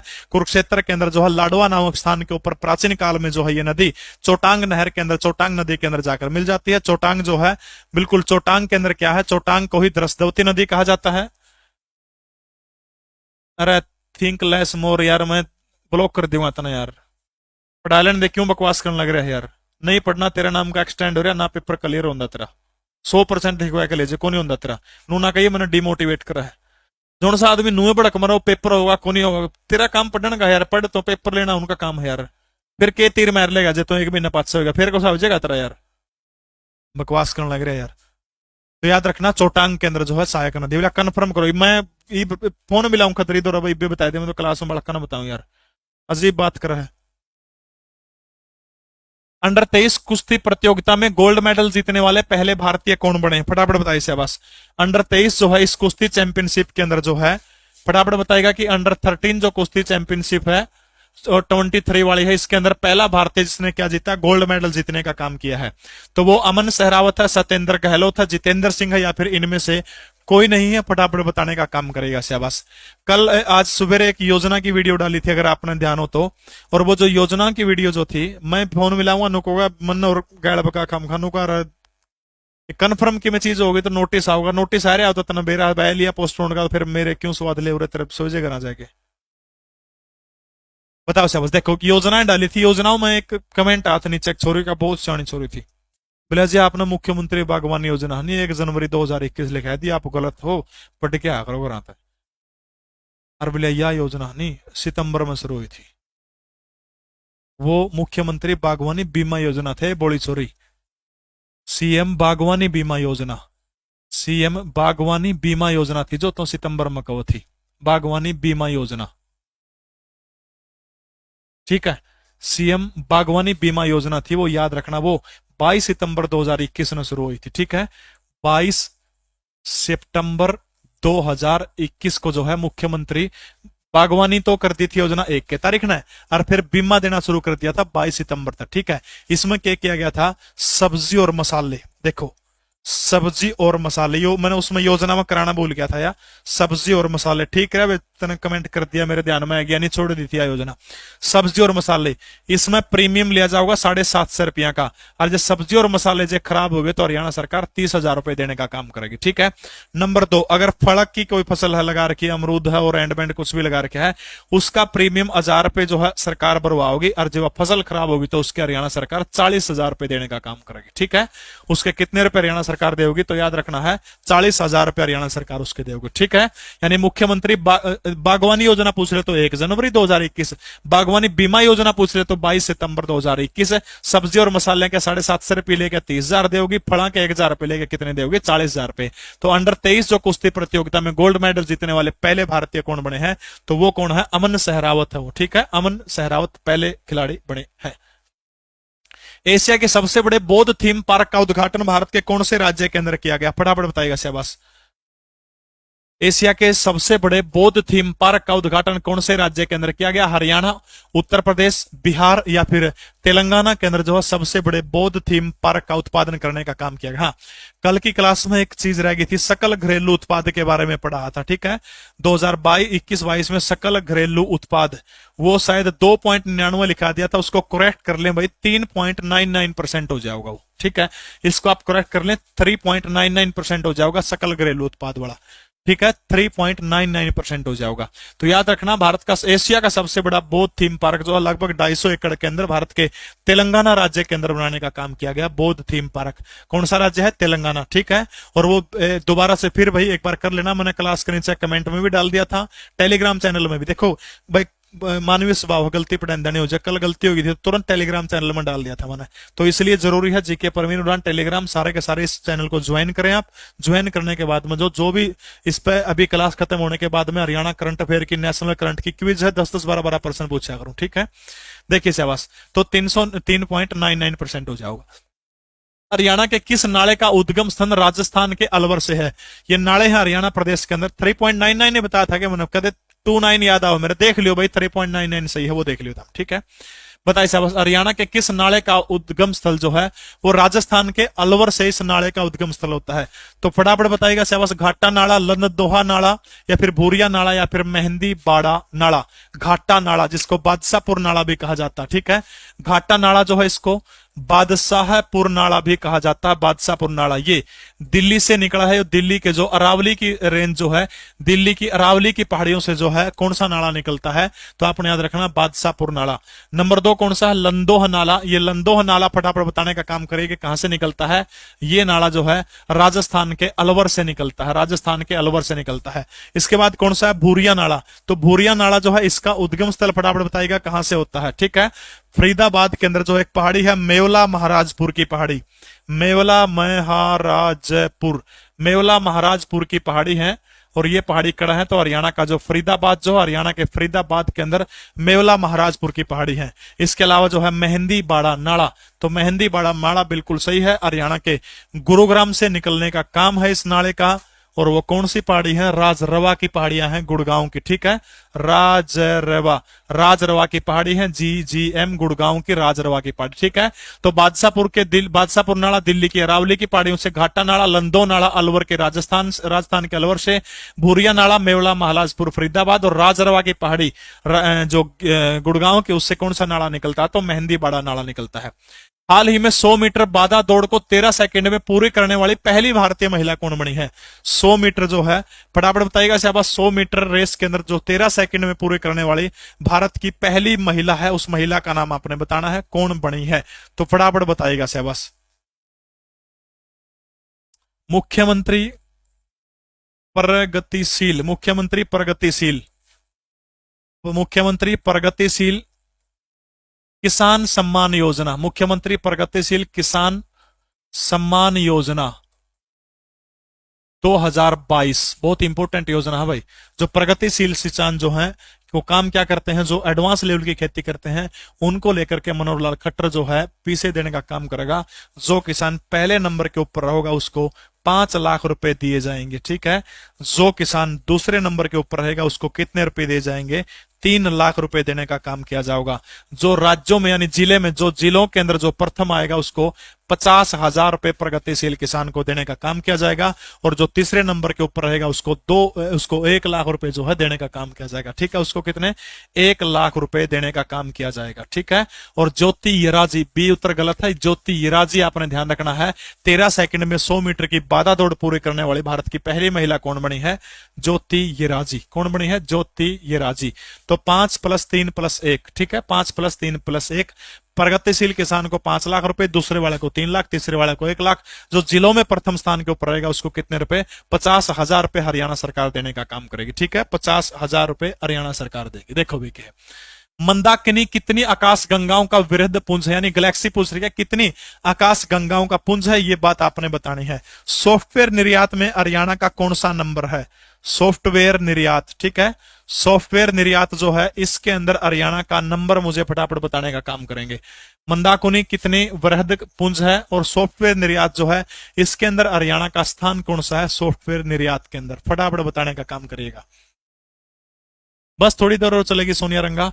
इसके अलावा गरीबी सूचकांक, गरीबी सूचकांक जो है अभी जारी किया था, कल की क्लास में गरीबी सूचकांक का जिक्र हुआ था। हरियाणा के अंदर 22.28% गरीब है और हरियाणा का 21वां स्थान है गरीबी के अंदर। सबसे गरीब जिला मेवात है और सबसे अमीर जिला इसमें कौन सा बताया गया है? तो सबसे अमीर जिला इसके अंदर यमुनानगर बताया गया है। तो फटाफट बताइए कितनी वृहद पुंज है? तो 24 जो है, 24 का क्या है? ये पुंज है। अगला प्रश्न देखिएगा बस। हाल ही में भारत शतरंज खेलने वाले कितने शीर्ष देशों के अंदर शामिल हो गया? ये एक कमेटी है इन देशों की, और उन देशों के अंदर जो है भारत जो है क्या हो जाता है? भारत इसके अंदर शामिल हो जाता है। ठीक है, तो फटाफट बताइएगा। अच्छा, नीति आयोग का एक स्कूल सूचकांक है, नीति आयोग का जो है एक नीति आयोग ने एक स्कूल सूचकांक जारी किया है, स्कूल सूचकांक।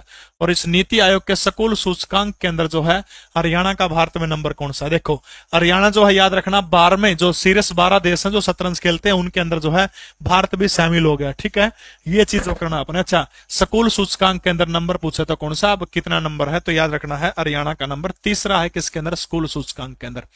तमिलनाडु के मैदान जो चावल की खेती के लिए उपयुक्त है वो कौन सी नदी के द्वारा सिंचित मैदानों से बने हैं? तमिलनाडु। ठीक है, तमिलनाडु में पूछ रही है कि वह नदी कौन सी जहां पर के हैं चावल के वो मिलते हैं। ठीक है, चावल।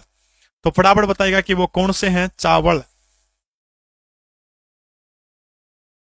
नागरिक केंद्रित सूचकांक, नागरिक केंद्रित सूचकांक, नागरिक केंद्रित सुशासन सूचकांक में हरियाणा का नंबर कौन सा है? नागरिक केंद्रित सुशासन सूचकांक के अंदर हरियाणा का नंबर कौन सा है? फटाफट बताएगा शाबाश। वो नदी कौन सी जो कर्नाटक की ब्रह्मगिरी की पहाड़ियों से निकलती है, उसके बाद तमिलनाडु जाती है, तमिलनाडु में जाने के बाद में बे ऑफ बंगाल के अंदर जाकर गिरती है, जिसको दक्षिण भारत की गंगा के नाम से उसको पुकारा जाता है। इसके अलावा तमिल साहित्य में उसका नाम क्या है? पोनी नाम है। और वो नदी कौन सी है? तो कावेरी नदी, जिसको कुआरी नदी भी कहा जाता है। ठीक है, ब्रह्मगिरी की पहाड़ी जो है कर्नाटका की, यहां से यह नदी निकलती है। ठीक है, नागरिक केंद्रित सुशासन सूचकांक के अंदर भारत में हरियाणा का नंबर कौन सा है? पहला नंबर है। गोरखपुर परमाणु ऊर्जा संयंत्र में 700 यूनिट की कितनी इकाई स्थापित करने का काम किया गया है? जो फतेहाबाद जिले के गोरखपुर के अंदर जो है, गोरखपुर के अंदर 700 यूनिट की कितनी इकाइयों को स्थापित करने का काम किया गया है? ठीक है, इसके अलावा एक बात और बता दीजिए कि आधार नामांकन में हरियाणा का नंबर कौन सा है? आधार नामांकन जो है, आधार नामांकन के अंदर हरियाणा का देश के अंदर कौन सा स्थान है? आधार नामांकन के अंदर। ठीक है, तो ये कितनी है? 700 गुणा 4, 700 गुणा 4 टोटल जो है 2800 मेगावाट। याद रखना 2800 मेगावाट का ये गोरखपुर की परमाणु संयंत्र योजना है। 700 गुणा में 4। आधार नामांकन में हरियाणा का नंबर कौन सा है? तो आधार नामांकन के अंदर जो है हरियाणा प्रदेश का नंबर याद रखना आपने, पहले स्थान के ऊपर आधार नामांकन के अंदर हमारा हरियाणा है। ठीक है, नियंत्रक और महालेखा परीक्षक का वेतन कितने रुपए होता है? नियंत्रक और महालेखा परीक्षक जो है, जिसको सीएजी बोलते हैं, कैग बोलते हैं, इसका वेतन आपने बताने का काम करना। फटाफट बताएगा साहब। देखो पहला कार्यालय इसका महालेखा परीक्षक का कब खोला गया था? 1858 के अंदर खोलने का काम किया था। एक पहले बंदे का जिक्र भी हमने किया था कि पहला कैग भारत का कौन था? पहला कैग एडवर्ड कौन था? Edward drums. एडवर्ड ड्रम जो 1960 में बना था, एडवर्ड ड्रम्स जो था वो पहला कैग था। 1858 के अंदर जो था इसका क्या हुआ था, पहला ऑफिस खुला था। अनुच्छेद 148 के तहत जो है भारत का राष्ट्रपति क्या करता है, इसका गठन करने का काम करता है। 6 वर्ष या 65 साल दोनों में से जो भी पहले हो जाए तो ये क्या होता है, ये रिटायरमेंट होता है। और वर्तमान समय में भारत के सीएजी कौन है, तो गिरीश चंद्र मुर्मू जो है वो वर्तमान समय में कौन है, गिरीश चंद्र मुर्मू। गिरीश चंद्र मुर्मू जो है वर्तमान समय में भारत के क्या है, सीएजी हैं। और इसको वेतन जो है कितने रुपए दिया जाता है, 2.5 लाख रुपए दिया जाता है। 1858 के अंदर पहला कार्यालय खोलने का काम किया गया था। उद्योग के क्षेत्र में दिए जाने वाले मुख्यमंत्री आभूषण पुरस्कार की राशि कितनी है। हरियाणा प्रदेश के अंदर जो उद्योगों के क्षेत्र में एक पुरस्कार दिया जाता है, बिल्कुल प्रेसिडेंट अपॉइंट करता है। जो मुख्यमंत्री भूषण पुरस्कार की राशि कितनी है, 25,000 रुपए, 50,000 रुपए, 75,000 रुपए या फिर 1 लाख रुपए। प्रगतिशील किसानों को पहले नंबर पर आने वाले को 5 लाख, दूसरे नंबर पर 3 लाख, तीसरे नंबर पर 1 लाख। जिला स्तर पर जो प्रगतिशील किसान फर्स्ट होगा उसको 50,000 रुपए हरियाणा सरकार जो है वो देगा। हरियाणा करंट अफेयर भाई आपने सिर्फ पिछले 1 साल की यूं लगा लो, 2021 के अक्टूबर नवंबर महीने से लेके और 2022 के लगभग पिछले 1 साल की मान के चलो आप वो करंट अफेयर कर सकते हैं। जब आप यूट्यूब पे हरियाणा करंट अफेयर लिखोगे तो मेरी वीडियो पहले या दूसरे नंबर पर आओगी। लगभग 1,83,84,000 व्यू है, उस वीडियो को आप देख सकते हैं। उसकी जो पीडीएफ है वो जीके परवीन उड़ान टेलीग्राम चैनल के अंदर दी गई है। हरियाणा पुलिस बिल्कुल सही है, 50,000 रुपए जो है हरियाणा मुख्यमंत्री भूषण पुरस्कार की नामी राशि। किस देश ने राष्ट्रपति शक्ति को कम करने के लिए संविधान के अंदर संशोधन करने का काम किया गया है। राष्ट्रपति की शक्ति को कम करने के लिए संविधान में संशोधन करने का काम कौन से देश के द्वारा किया गया, तो आपने याद रखना है श्रीलंका के द्वारा जो है ये संशोधन करने का काम किया गया। ठीक है, तो बिल्कुल भाई जिसने सीजीएल की कोचिंग लेनी है, सीपीओ की कोचिंग लेनी है, उसके ऊपर जो है 30 अक्टूबर, आज है कि 30 तारीख, तो 30 अक्टूबर से जो है क्या है, आज है कि 30, हाँ आज एक बैच शुरू हो रहा है उसके ऊपर एसएससी सीजीएल का और सीपीओ का। थ्योरिटी जो है, थ्योरिटिकल पार्ट जो है वो रिकॉर्डेड रहेगा, एमसीक्यू जो लाइव करवाया जाएगा 1000 घंटे। इसके अलावा 10 तारीख को जब आप सीटी दे लोगे उसके बाद एसएससी जीडी का एक बैच, स्पेशल बैच शुरू होगा। ठीक है, इसके अलावा एक और घोषणा करूंगा, अभी जो मैं एसएससी जीडी यानी नेशनल जीके की क्लास, अब हरियाणा जीके तो खत्म हो जाओगे इसके बाद, इस जैसे अपना 5-6 नवंबर को सीटी हो जाएगा, उसके बाद भी कंटिन्यूस क्लास को कोशिश करूंगा कि 8 बजे जारी रह जाओ, बट उसमें नेशनल जीके और नेशनल करंट अफेयर करवाने की कोशिश किया करूंगा। ठीक है, बिल्कुल भाई आप सभी का बहुत बहुत धन्यवाद जुड़ने के लिए। हाँ, टेलीग्राम चैनल के अंदर जिसने भी क्विज अपनी तैयारी को देखना है तो क्विज अभी पूछूंगा, 10-15 क्वेश्चन पूछूंगा, तो टेलीग्राम चैनल जीके परवीन उड़ान पर सारे के सारे जुड़ सकते हैं। बहुत बहुत धन्यवाद। जय हिंद, भारत माता की जय।